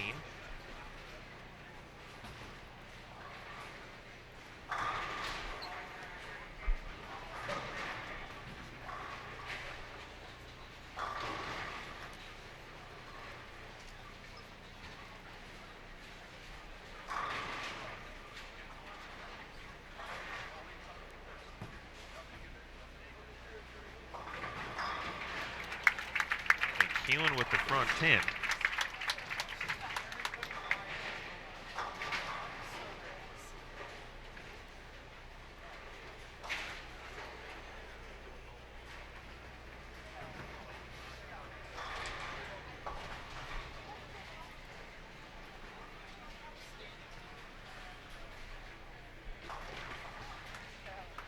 Get a semi-look at it.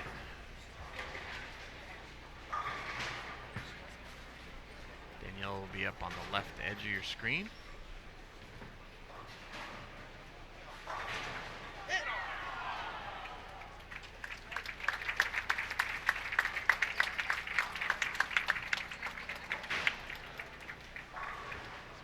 Seven pin for Danielle.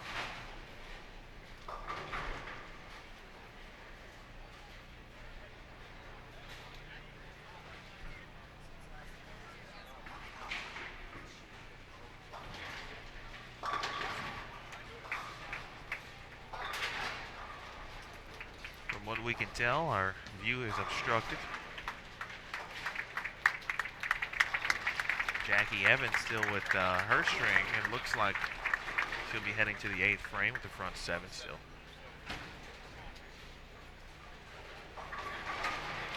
Jackie, again, the U20 Girls Junior Gold Champion in 2016.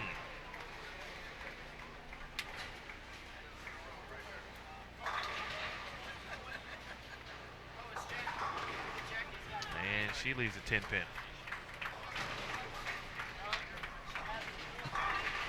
So meanwhile, Danielle McEwen.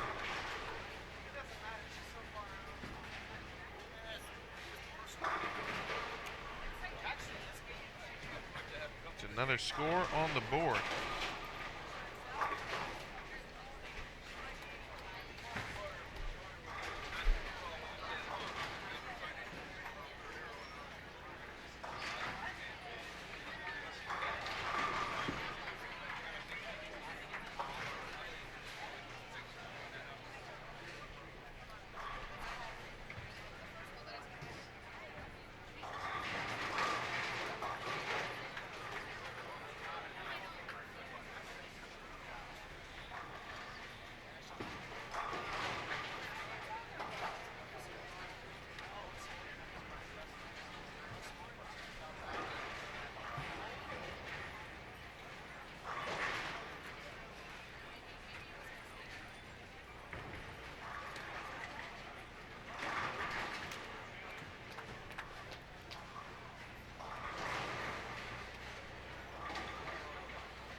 Big shot for a Haley Richard in the 10th frame. Now that's a 5-bagger.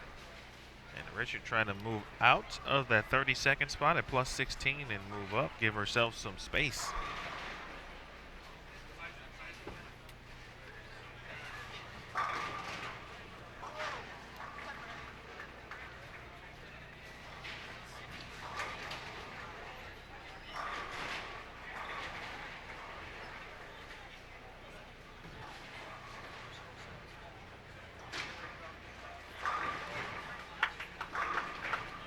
There from Cindy Kidd.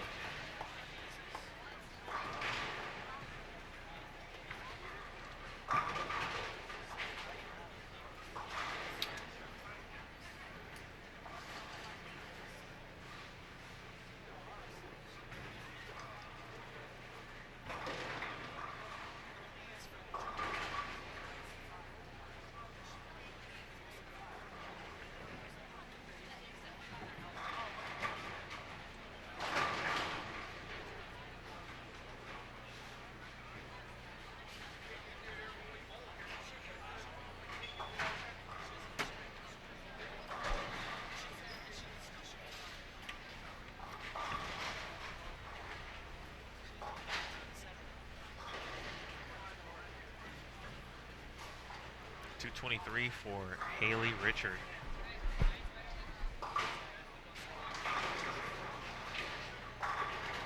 She'll get to plus 39. Should move her up at least a couple of spots with 3 games left.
I'll tell you what, man. Not to take the subject briefly off bowling, but I just saw an amazing tweet. Shout out to Kim Buckley, at Coach Barrett. After a long day watching at PWBA Tour, of course watching the tour today, enjoying our free donut because it's free donut day. What? Yeah. Why did we not know How about this? disappointing is that? I'm distraught right now. How did we not know this? I mean, this is. Wow.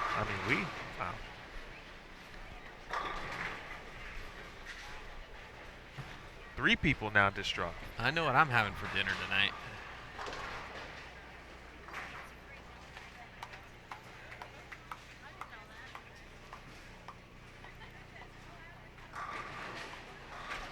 Man. Isn't Duncan 24 hours? Well, there's got to be at least one. But that would mean that, we've got 3 hours and 59 minutes to get there. Ooh. That's right. Gosh, hurry up. Hurry up and bowl. Strike more. Man. Well, Kim, if you're watching, listening, thank you for watching. And thank you for reminding us about Free Donut Day. That we may not get. Shout out to all those. Wow. I tell you about wives. Boy, they just know how to rub it in. I just got a text. That said, I had a cake donut in your honor today. Oh, man. Thanks, wife. Wow. Appreciate that. Sure was lovely. There's going to be a roll-off that ends at 12:01. We're going to miss it.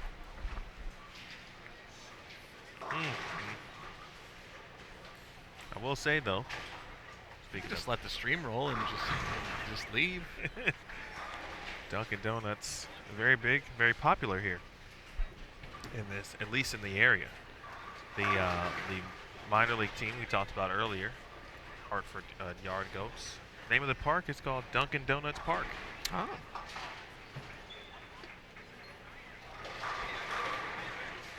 So while I think it's all the more important that we take advantage of this free donut situation here in the lovely city of Hartford. Lucy Parkin finishing out her game. Big shot. 219. Oh, man.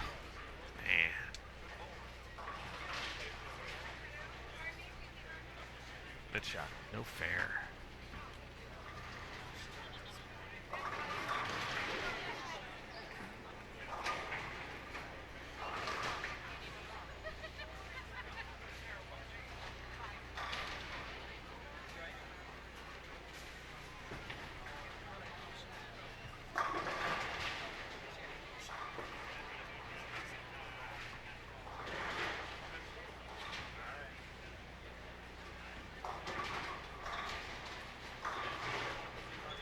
Solid game there from Courtney to shoot 211. A-pin taken care of off camera. Alicia Current, 245 situation here for Josie. Well, she's left a couple of those this game. And she's made every single one of them. Clean game for Barnes.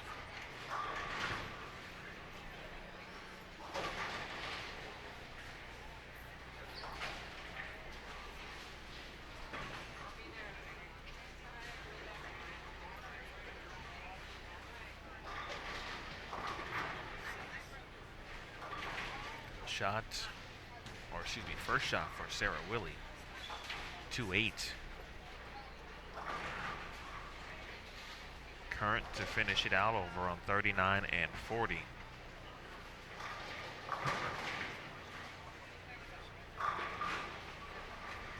.183.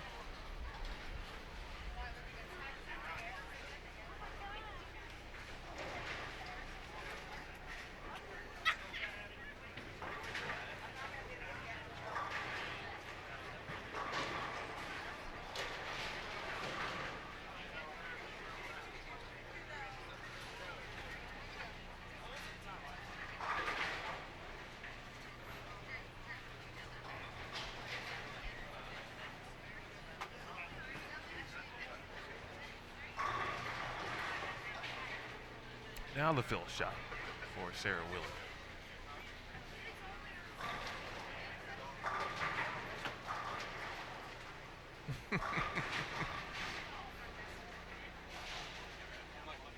Just laughing at the look on her face. Yep. Like, ew. Okay. Not good. Not what I was hoping for.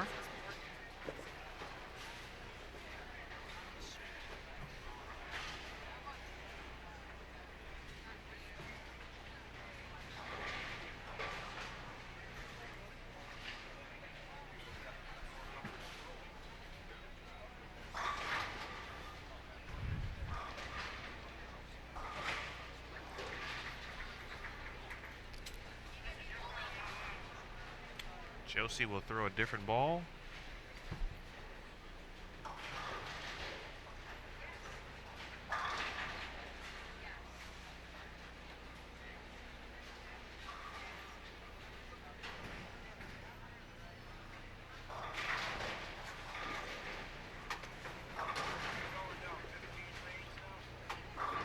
Pretty smooth, pretty clean.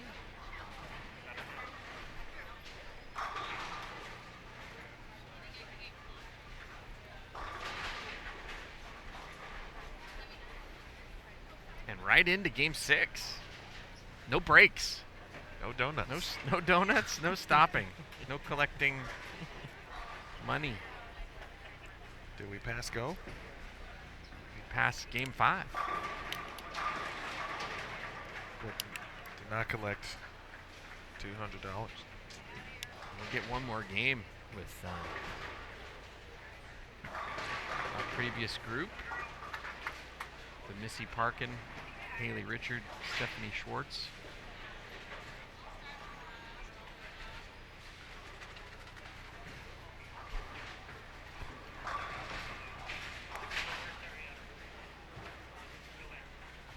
The Marie Lauren group.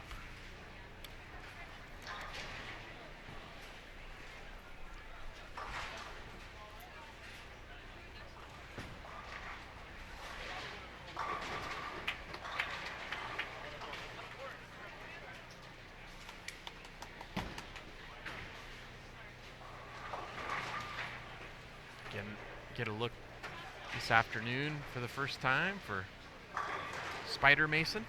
I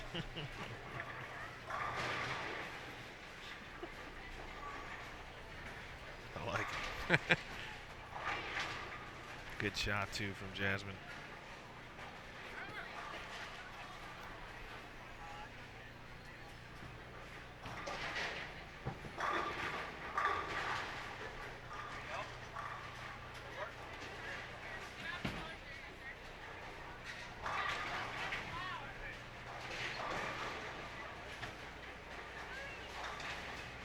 Also get to watch tournament leader Danielle McEwen this game.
Wow, back-to-back 4 5s on that lane.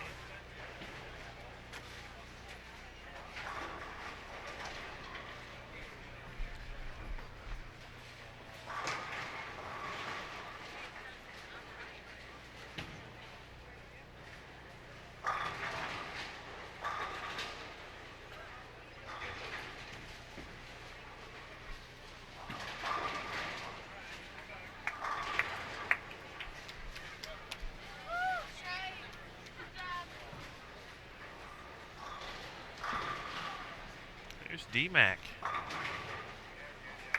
Coming off a 289 game. How does she do that braid? That's even more impressive than her bowling. That was at 4-5 from Missy Parkin. I don't know, but it's popular. A lot of the players know how to do it.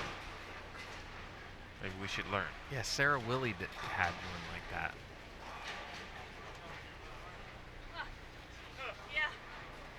I think that's the only, not that it's a superstition, but Danielle must bowl with a braid. Okay. All right, Ann, we'll take it. Thought we might have another 4-5 on our hands.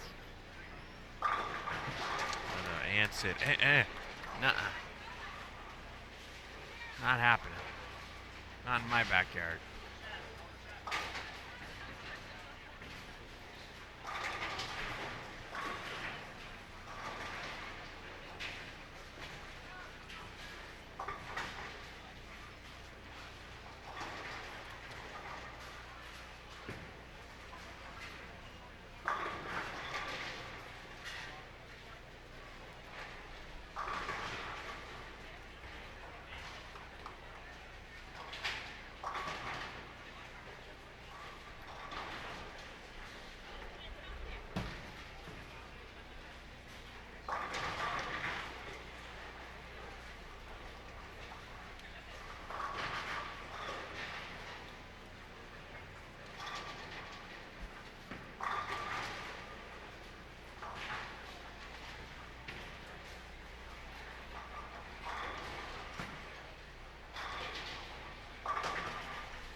Summer Jasmine was minus 18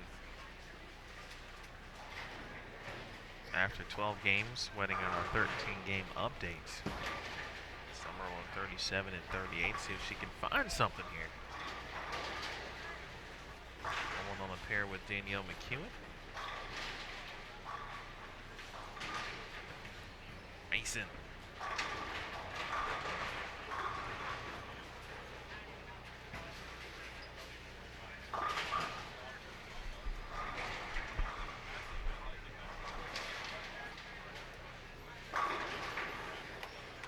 Stephanie Schwartz figured something out.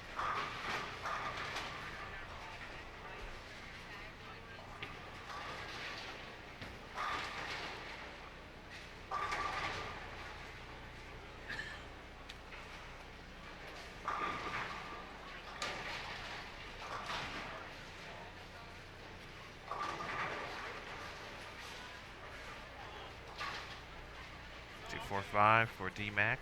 Haley Richard.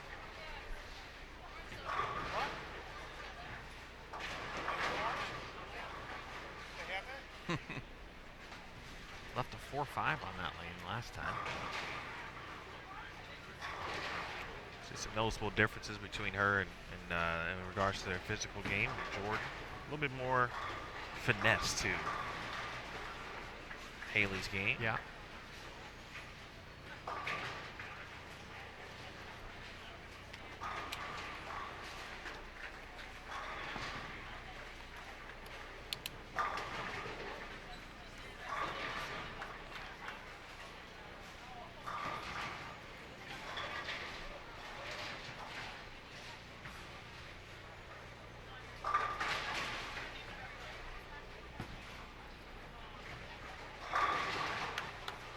Ball change for Parkin. Yeah, her look with that other one was just not pretty. 4-5 and just a dead flat dime. 2 shots in a row.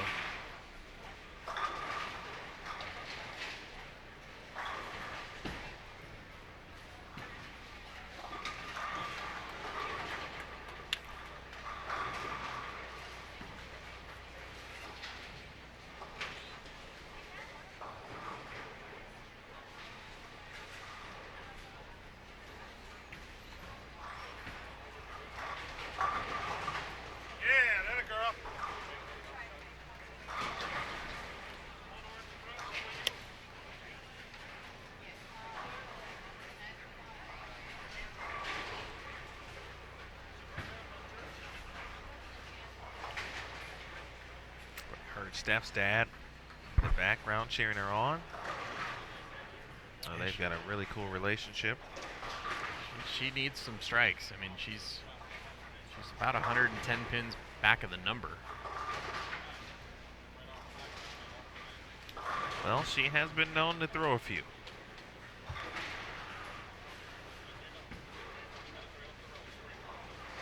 Most recently, wow, bucket. Back to back of that variety for D-Mac. Steph has known to the highest 6-game total of any competitor at the intercollegiate singles sectionals. The individual portion, of course, she went on to win the singles national title. And she did throw in a 299.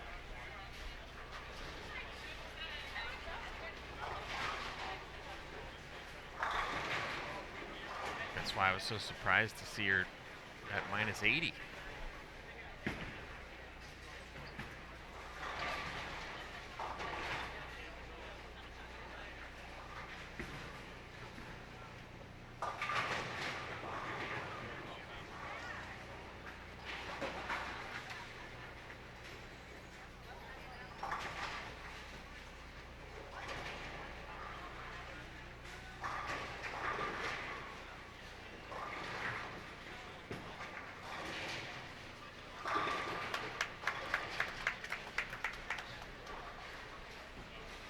Nice double after the ball change from Missy Parkin.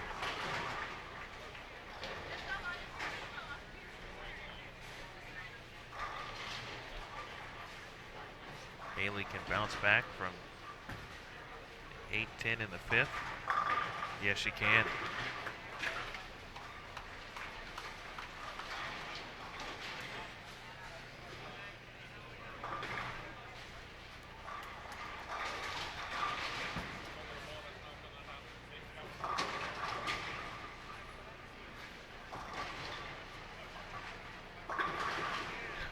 Oh, 6 in a row.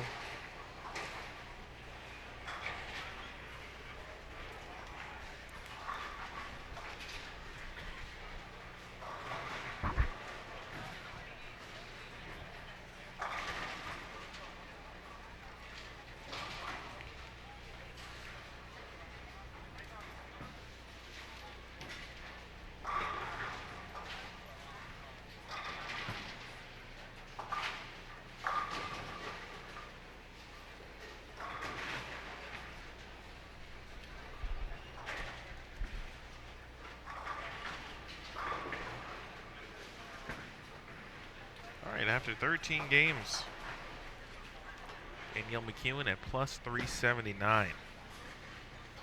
289 game, maybe. 9 pin for Jasmine. Second, Shannon O'Keefe plus 294.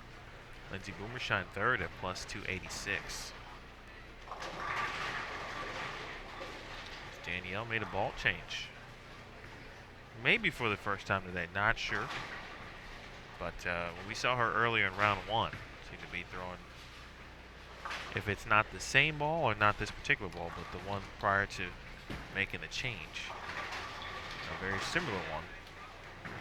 Boomershine third at plus 286. Stephanie Johnson fourth, plus 262. Chelsea Barnes is fifth at plus 252.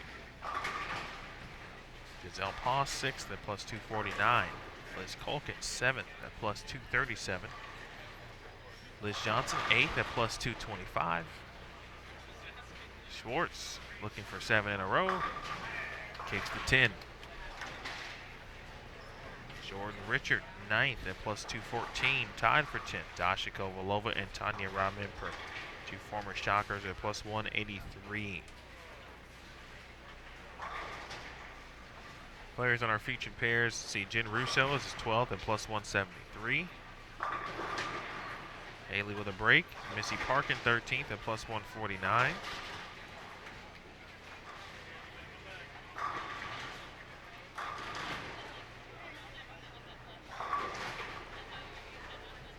Kelly Kulik made a nice run the last couple of games to get herself back into the number.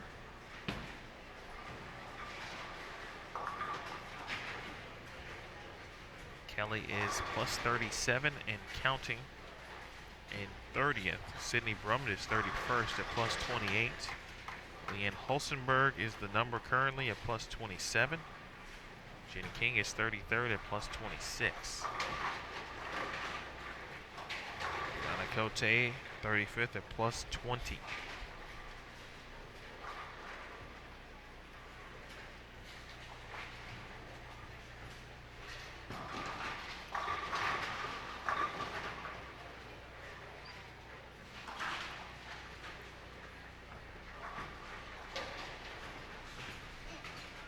Nice shot at it there, Lawanda.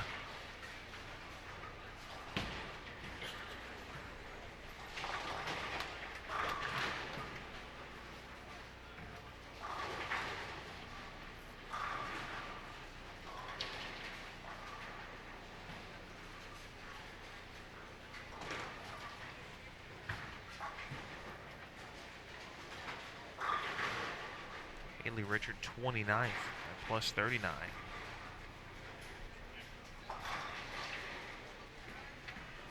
Megan Kelly having a good day so far here. She is plus 71 at 23rd. Making it back-to-back cut rounds for Megan. Made the match play bracket at the Queens.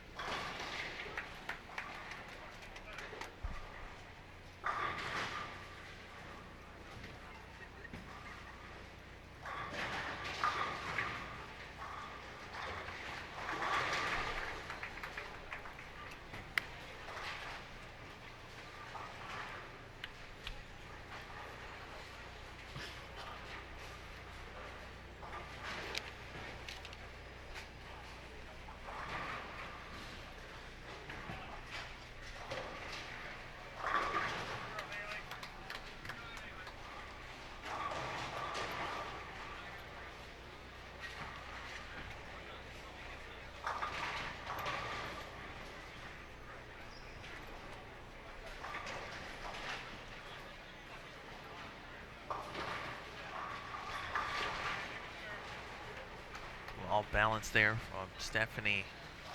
Wash out 1, 2, 4, 10 in the 8th frame. Kulik. No doubt about that one.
Nice bounce back shot for Steph.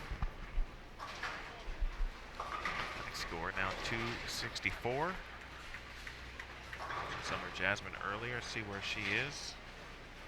Summer minus 38 and 43rd. Some work to do. get to the round of 32.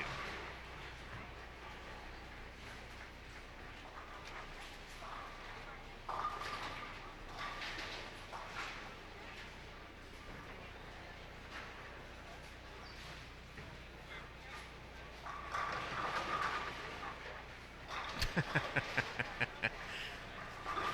think she was too impressed with that look.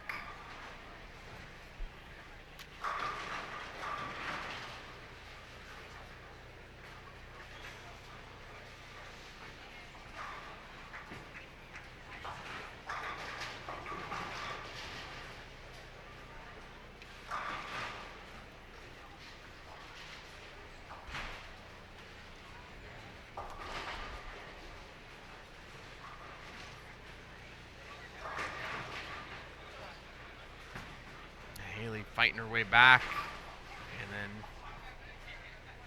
gives it all back with a big split.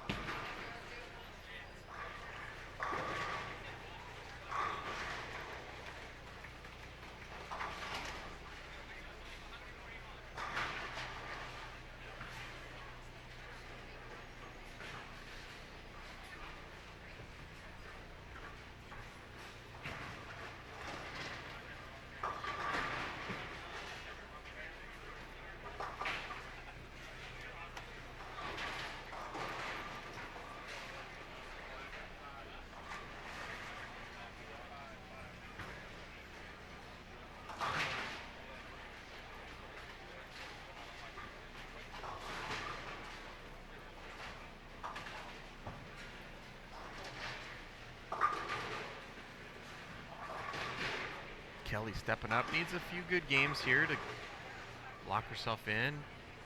Probably wants to shoot some big ones to give herself a chance to make it into the round of 12 tomorrow after the round of 32.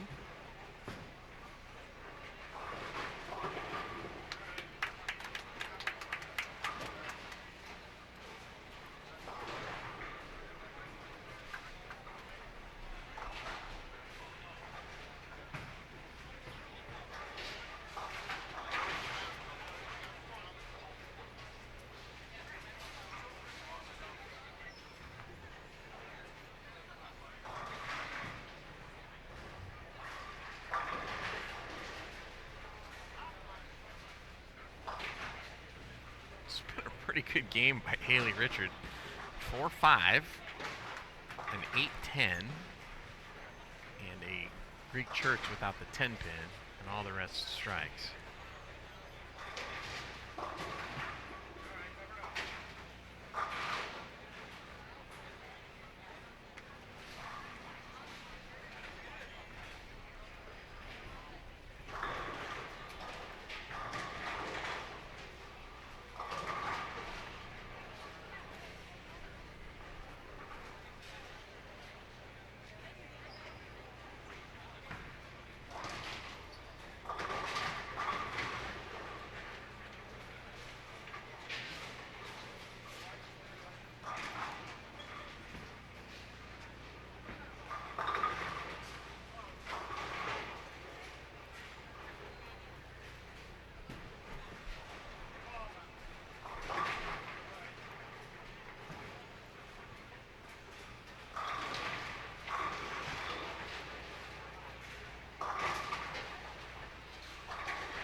Tough 185. Yeah, for Haley. Especially where she is on the standings. It's going to make the last two games a little bit more stressful.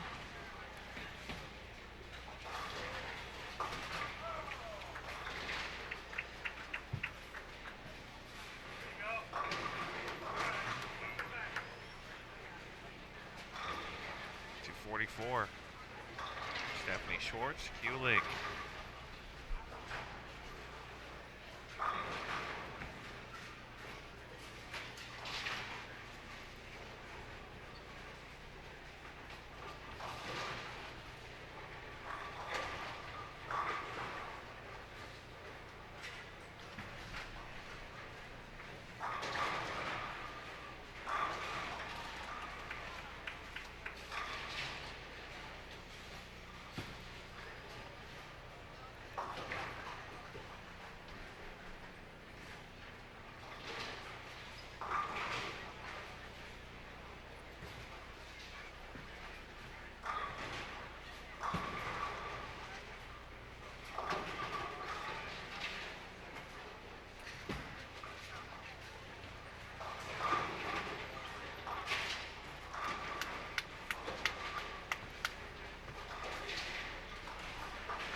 about the furthest left we've seen.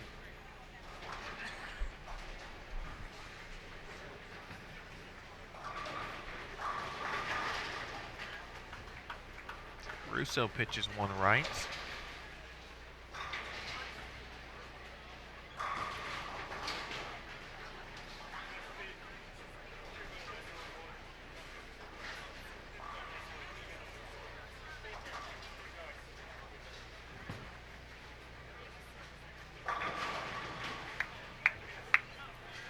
All right, 2-0-2 for Missy Parkin.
Kelly in there about in the fifth arrow too.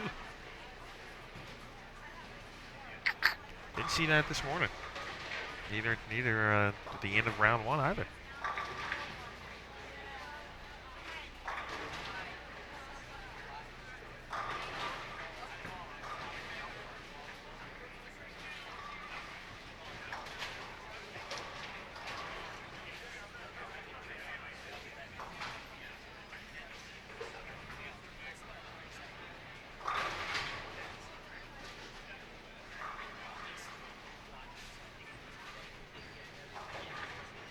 How the lefties doing here? Amanda Fry struggling here, minus 157.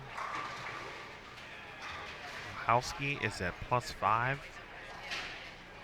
and 37th, so with an opportunity, make the round of 32.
Jasmine Mason trying to finish on a good note here. Shots like that will certainly do it.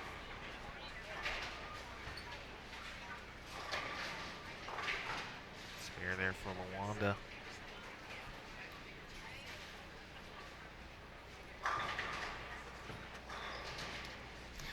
I'm trying to think of some successful players that have thrown a backup. The first one that comes to mind is Adam Martinez, who won junior gold. I don't remember what year, but he won junior gold in the backup.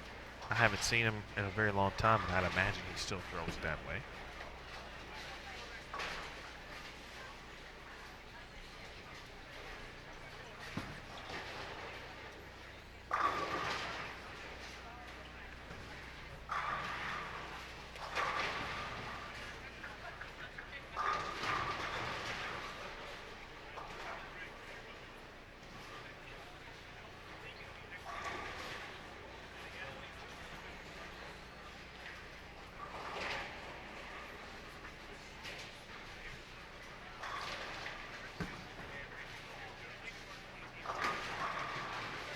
Oh.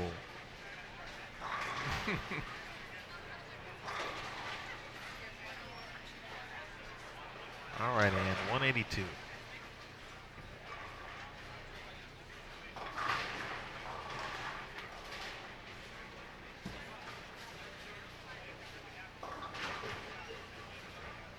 And 40. We're running in game 7 as we finish things out here. 37 and 38. Your tournament leader, Danielle McEwen.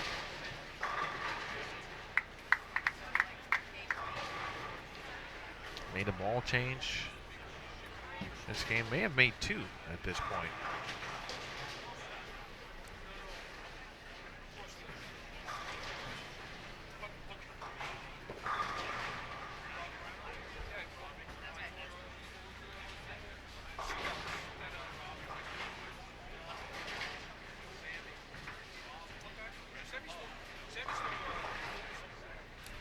There, not the break, certainly, that Summer was looking for.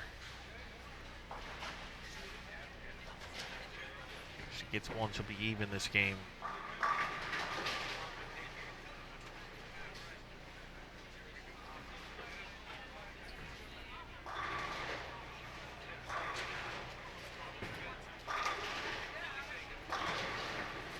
Do you remember when the first Bourne movie came out? And it kind of revolutionized fight scenes. They had the fights in the phone booth, small spaces. That's what Danielle's good at. She's good at staying in a little tiny space and making it work and just knocking the hell out of the pins from that little space. It's a great analogy.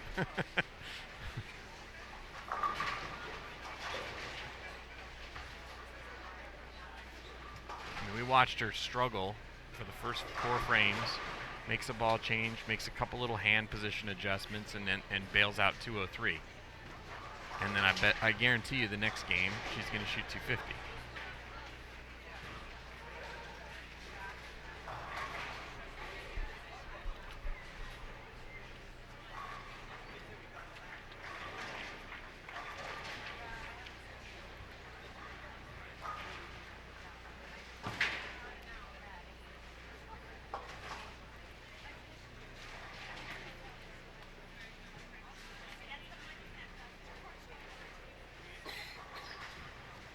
Just like that, we're in game 7. Actually, game 15.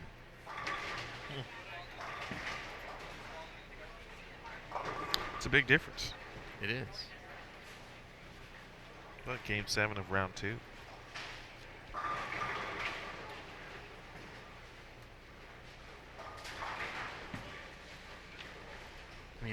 I'm gonna change the graphic.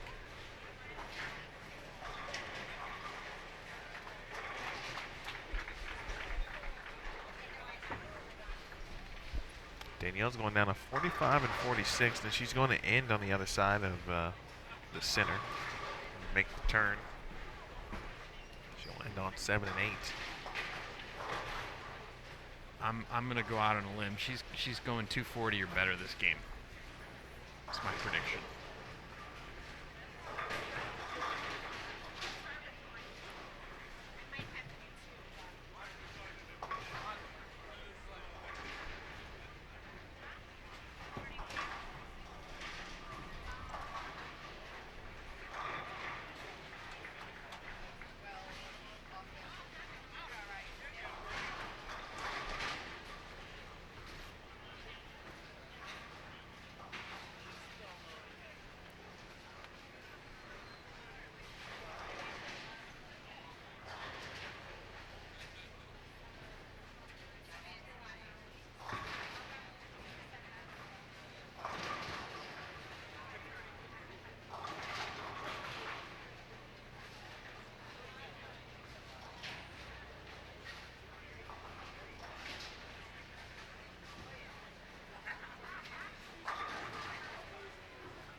Danica Hegan, Selena Broderick.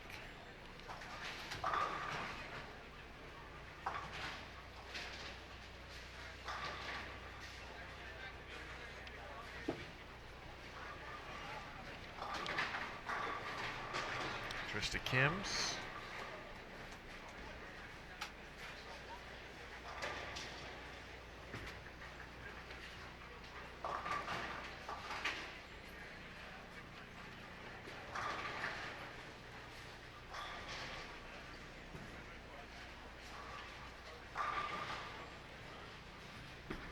Over on 37 and 38, Brenda Padilla, Sabrina Divis, Krista Kelly, and Stephanie Johnson. 35 and 36, Jackie Reese, Miranda Panis.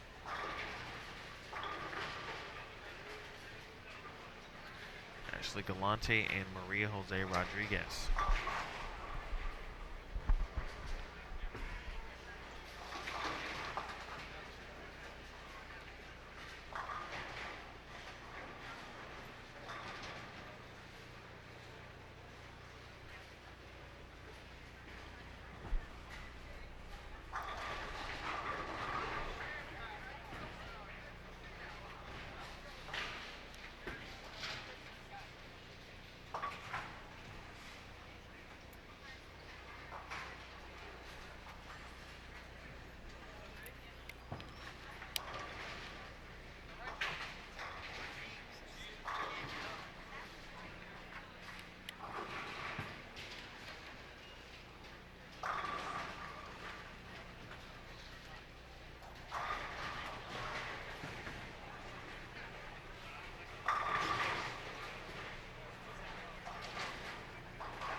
Nice shot there from Divis.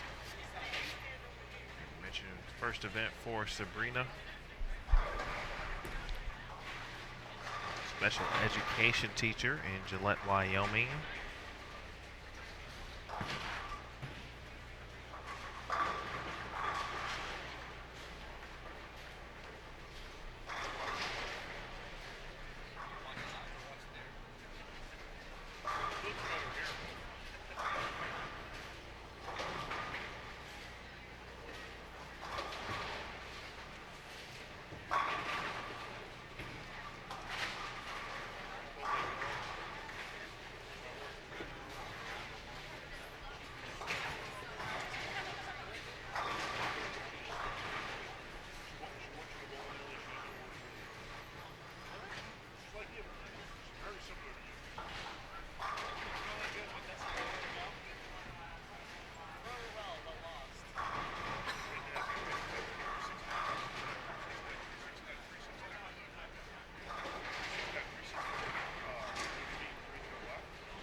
Jackie Reese will take it.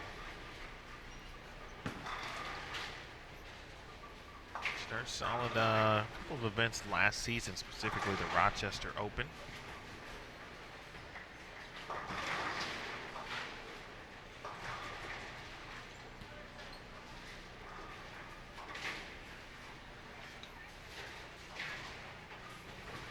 Just missed out on a TV show opportunity last year in Rochester.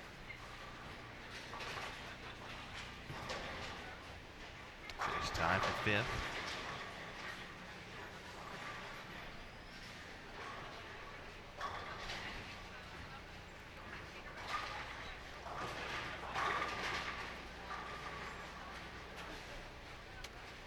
Monte didn't like that one. Got a nice break. Turns it into a double. See what she can do with that break. Try to power through, gain some momentum here.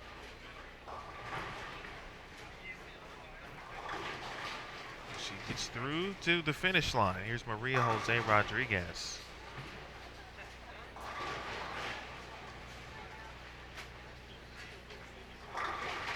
Nice shot.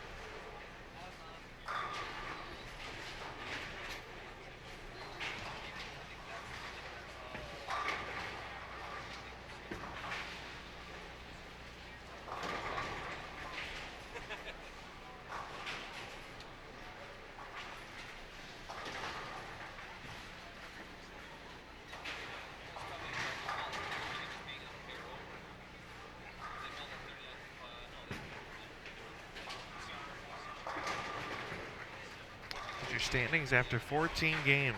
Danielle McEwen in the lead still at plus 382. Margin is smaller. Lindsay Boomershine at plus 3.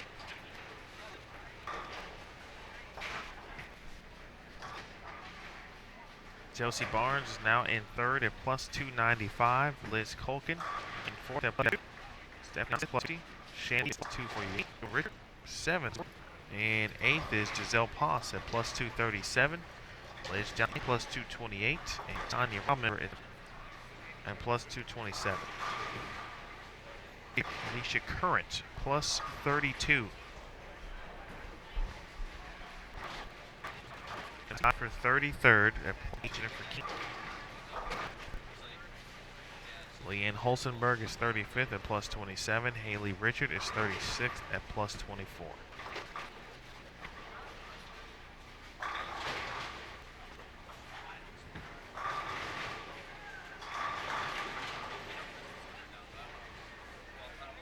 Brenda Padilla 21st at plus 79. Diana Zavyalova, you saw a little bit earlier, at 23rd at plus 54.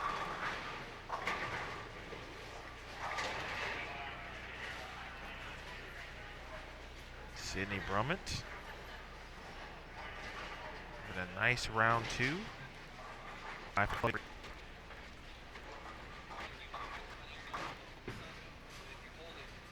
Who's ever shot that? Nice, interesting. The ball she throws? 1 for 1. Question.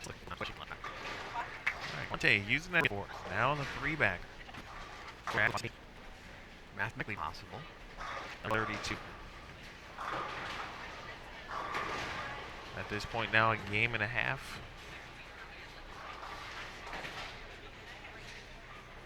In general terms left.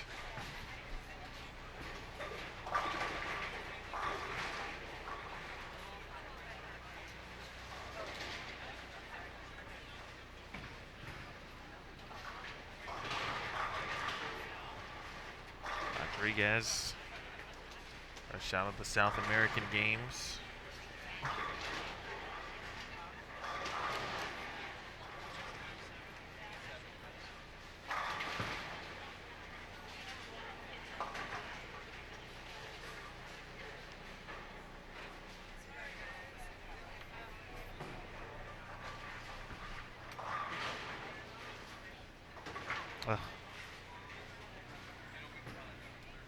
Shot there from Kristen Kelly. Here's Jackie Reese. Ow. Take that, Big 4.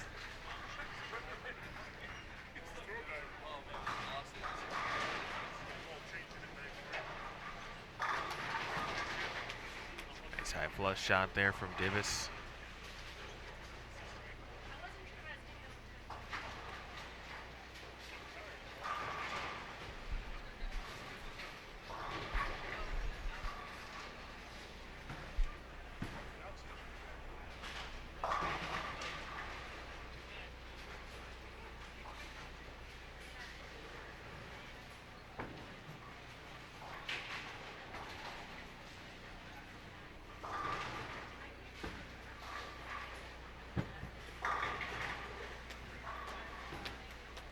Quality shot there. Brenda, how about Galante?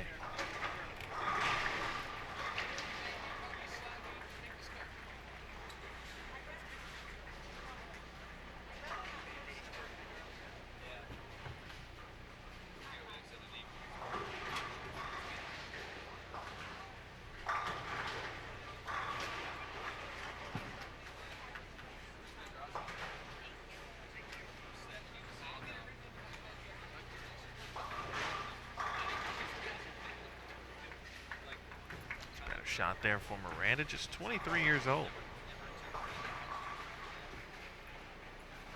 Bright future ahead, representing Canada. Late kick on the 10 for Stephanie Johnson. 14 years in on Team USA. Maria Jose Rodriguez, plenty of years on Team Colombia. And that's the reason why.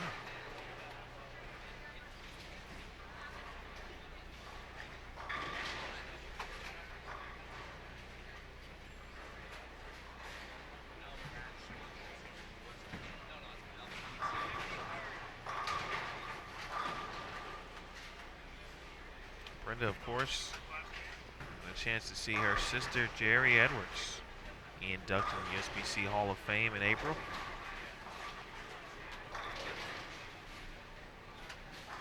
It's a pretty solid family, I'd say. Yeah.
Three, 6, 7, 10 made in the 10th. Selena Broderick over on 39.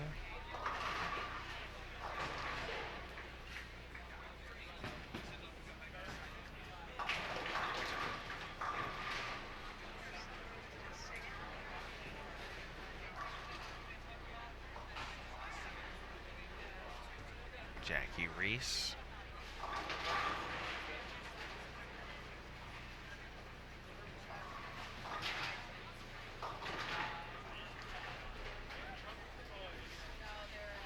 Davis leads a 4-7-10 on 37. Rodriguez.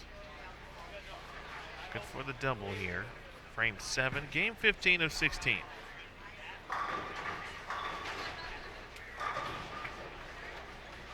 Nicely done.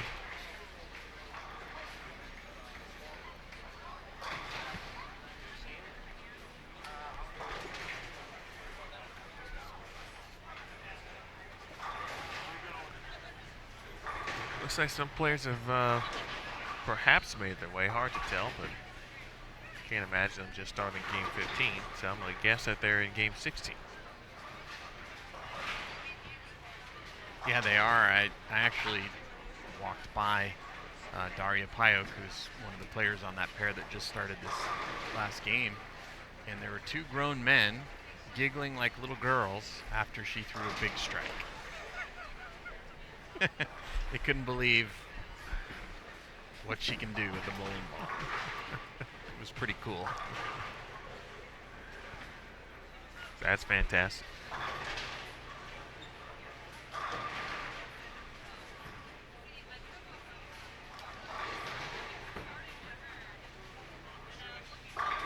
Yeah.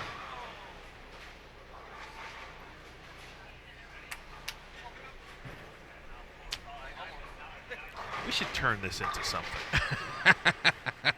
I don't know what, some kind of segment. Maybe it's we play something every time with 8 pins left. You know, maybe we could take like one of those Dementors from Harry Potter and just show that every time someone loses Stone 8.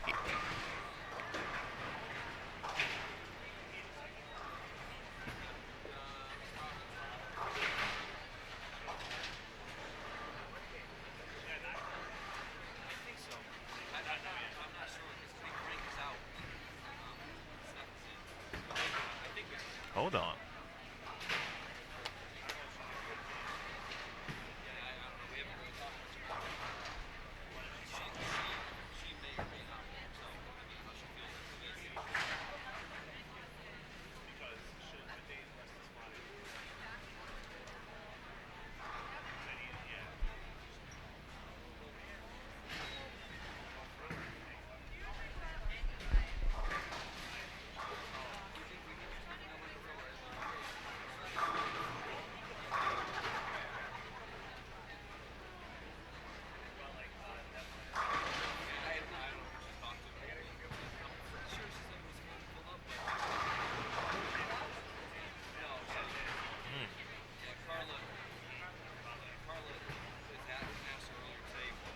Steph's starting to get a little weird ball reaction here.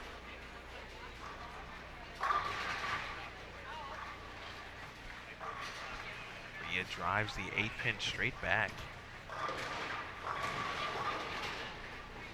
She's looking pretty intense right now. She is. I don't think she's feeling good as well. Oh. It could be a combo. I know they were searching for some throat lozenges or some cough drops earlier in round 1. But I don't want to diminish the mental image that we just gave our viewers. She is looking pretty determined.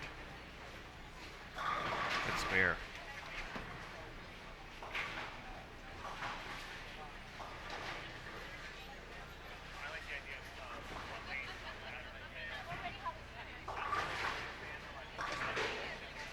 Miranda has the braid. Look at that. Might even be cooler than Danielle's.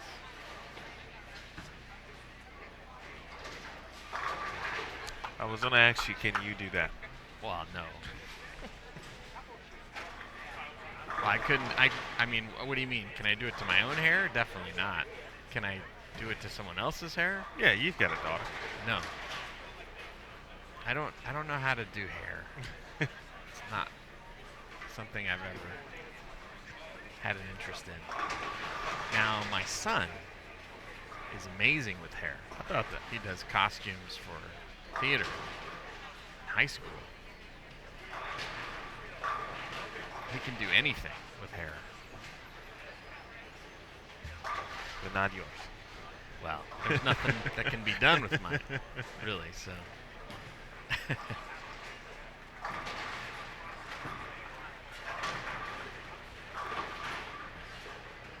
We did learn that it can be pink. Yeah. Back in, what was that? Was that Vegas? Yeah. Oh, yeah. Hook a little. Okay.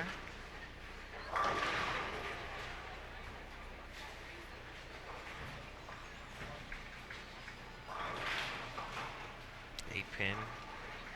Sandra Lutho left on 39. Oh, come on. Come on.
Nice shot there from Ashley, but going to be a little too late.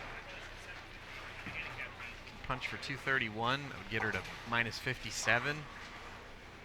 I'm not even sure a 300 game would get her there.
Nice 217 for Maria Rodriguez.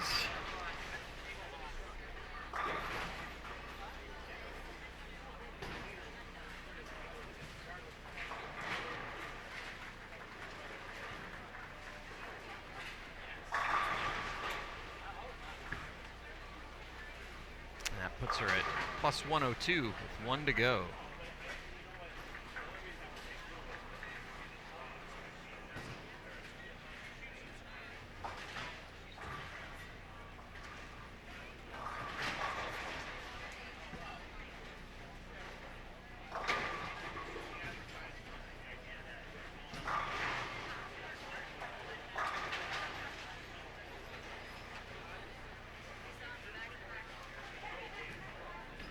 Stephanie Johnson can go off the sheet for 223. And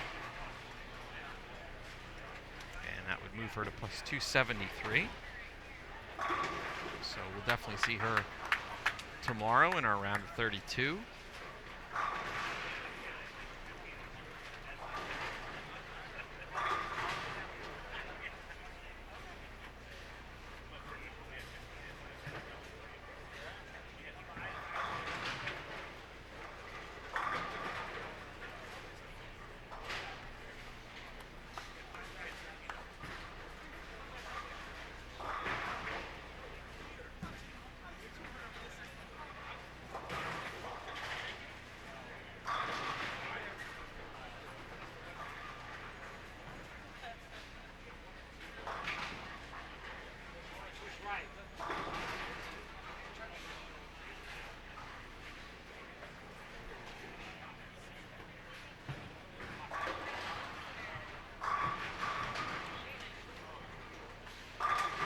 There's a double. So Steph will be in the 220s. Just needs 7 more. Possible 223 with the strike on the fill.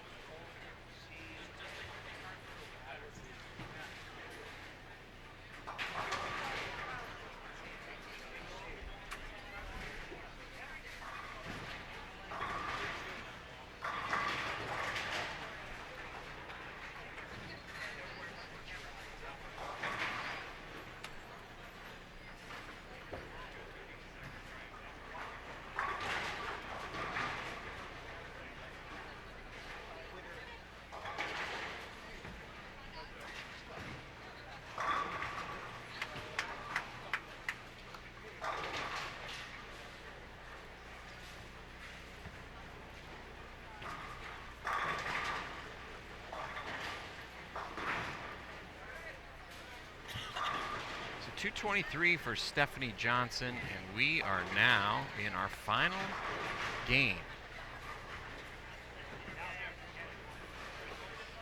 These players here on 39 and 40. Cassandra Luthold, Lauren Hoffman, and Carolyn Doran Ballard. They are already 6 frames in.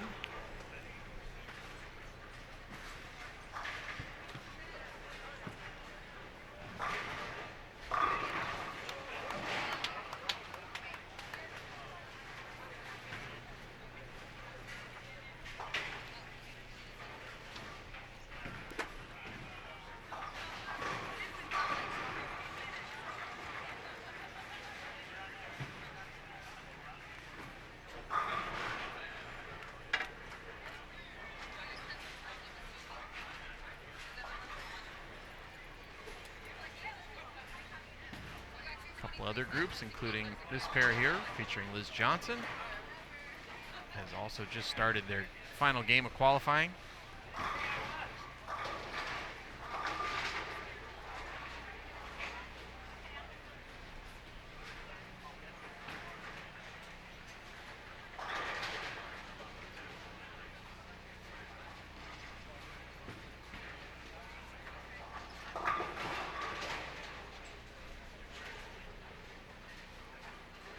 Carolyn was minus 14 going into game number 7, so she could conceivably have a chance to make the cut here. She's got a good game going here in game number 16. Still a possible 258 if she could spare this and go off the sheet.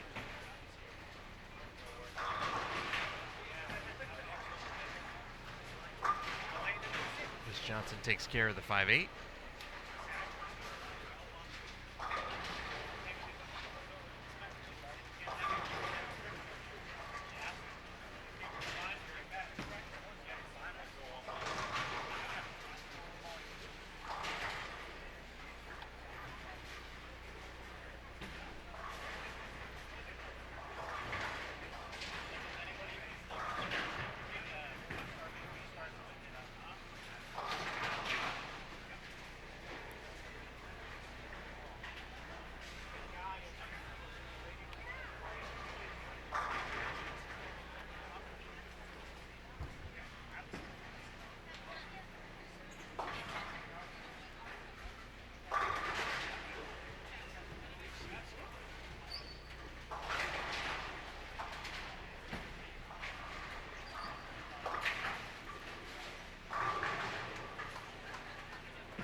ZJ.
shot there from Shannon.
Wow, Carolyn just came over and asked for the number going into the 10th frame, and she 8 10s in the pocket.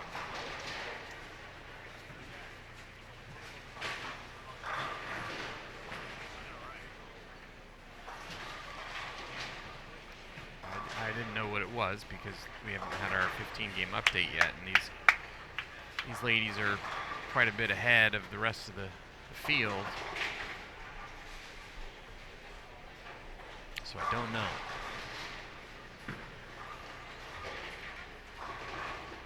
But I'm guessing that could have cost her the cut.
Megan Kelly working on a big game. She can shoot 277.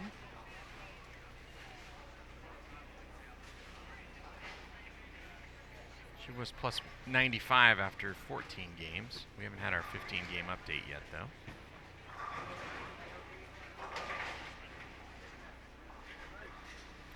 Liz Johnson getting in on the 4-5 act.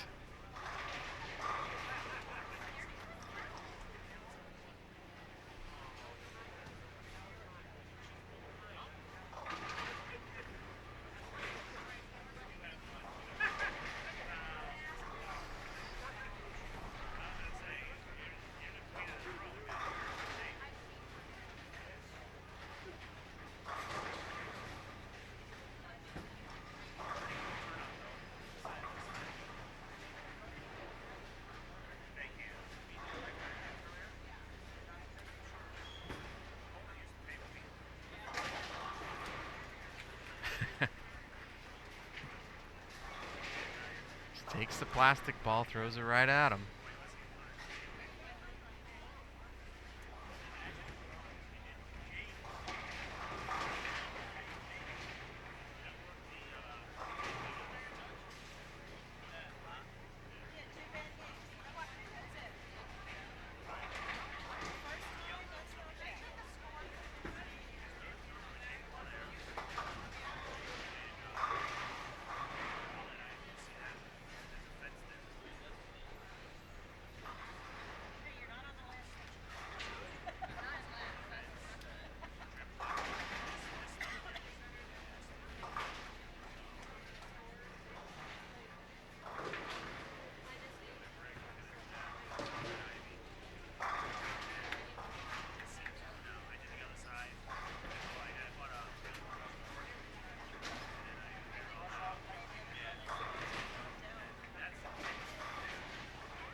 One potentially interesting story, depending on what she bowled in Game 15, is Shannon Plahowski.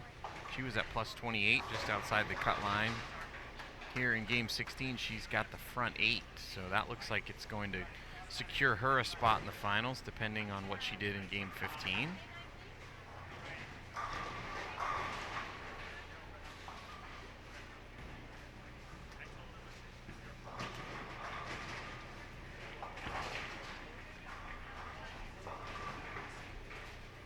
Birgit Poplar, she was at plus 99 through 14 games. More than likely will be safely in the number.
we've got our 15-game update. And looking at the players in front of us, Shannon Sellens is at +80. Megan Kelly at +84. Shannon Plahowski, who we mentioned, is at +32. She was the number, but she started with the front 8 this game. Make that the front 9, and just left a 3.56. So she's going to make the cut. She'll be in the 260s, possibly 270s with a spare conversion. Birgit Poplar is at +132. She's on one of our featured pairs here. Been watching her bowl this game. Jen Higgins bowling a big game. She's in 11th place at +199 currently. So she'll get herself closer to the top 4. A nice finish. Liz Johnson is at +232. And she can shoot 227, so she more than likely will hold her position.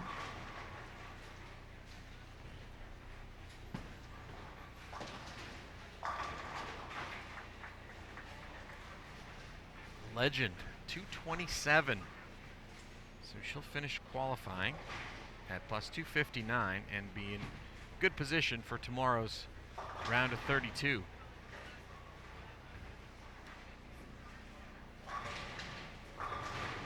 Jen Higgins able to clip that 10 pin off the deck. So she'll be in the 250s.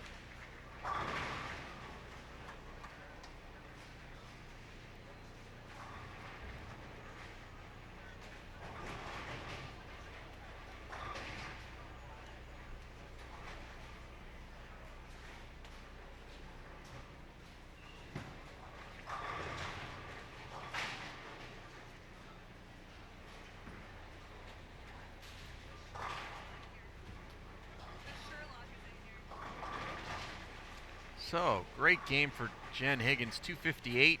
That puts her at +257. Just 2 pins behind Liz Johnson. Good position heading into tomorrow, and our one and only pair left on our extra frame coverage is in front of us now. And Shannon Sellens is trying to hang on. She's on a 178 pace.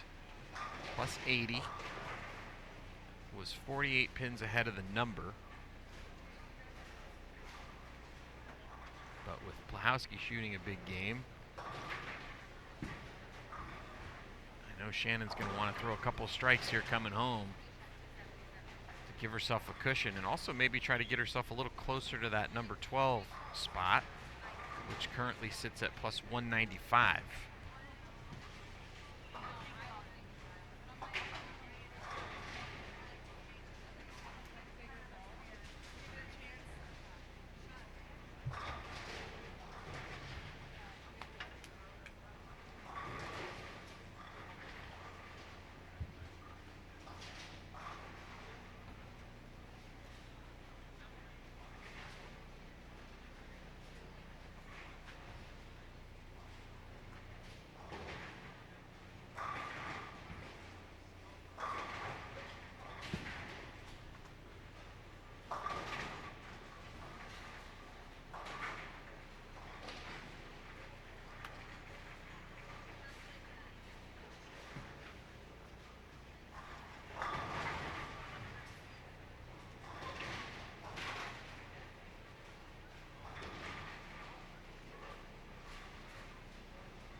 203 for Birgit Poplar, and she will finish qualifying at plus 135.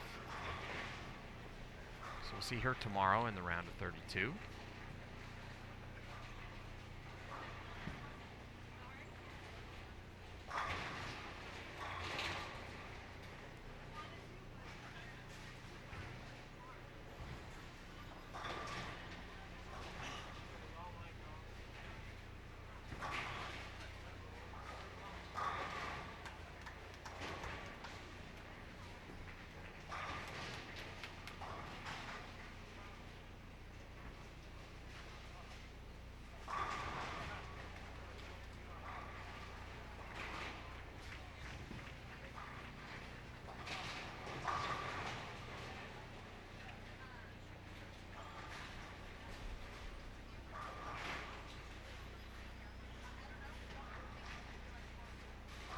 All right, our last bowler, Shannon Sellens, big 10th frame coming up here, plus 80, plus 32 was the cut.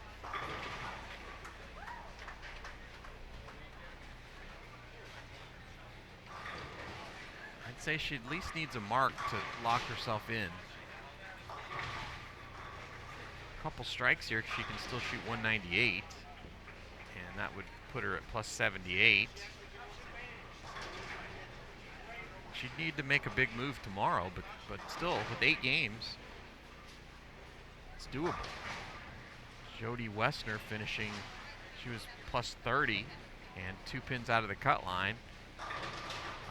Just threw a big double in the 10th to shoot 237 to probably lock herself into the number.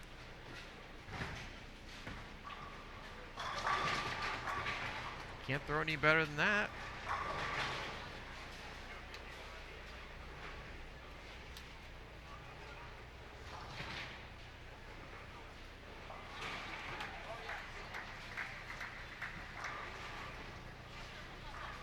So that strike will more than likely lock Shannon Sellens into the round of 32.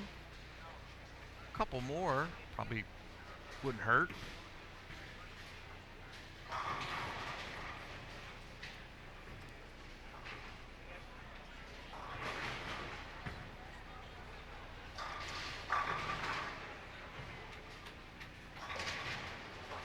Couple good shots there. And from what I understand, the other side of the building is a little behind this side, so we're going to leave the stream rolling for the official announcement of the cut score. Cover any roll-offs if those happen to take place. So sit tight. Hang out, we'll leave the stream going, and then when we make the official announcement in the building, you'll get to hear it here first.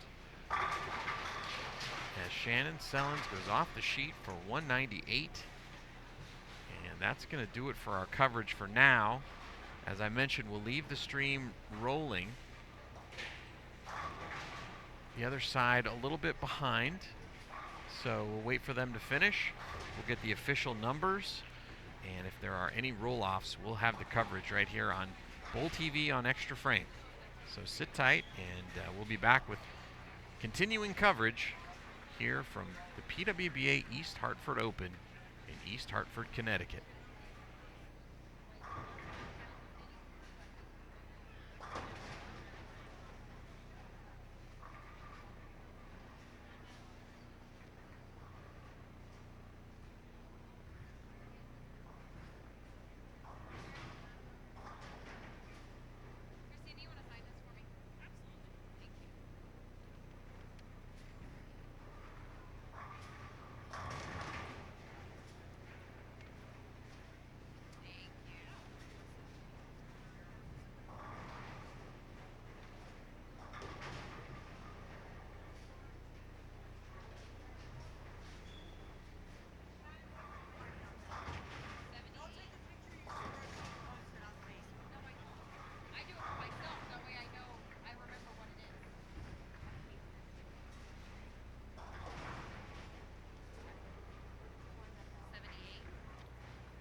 tomorrow for the continuation of the PWBA East Hartford Open. Just a reminder again, the round of 32 will begin at 8 a.m., followed by our top 12 at 1 p.m.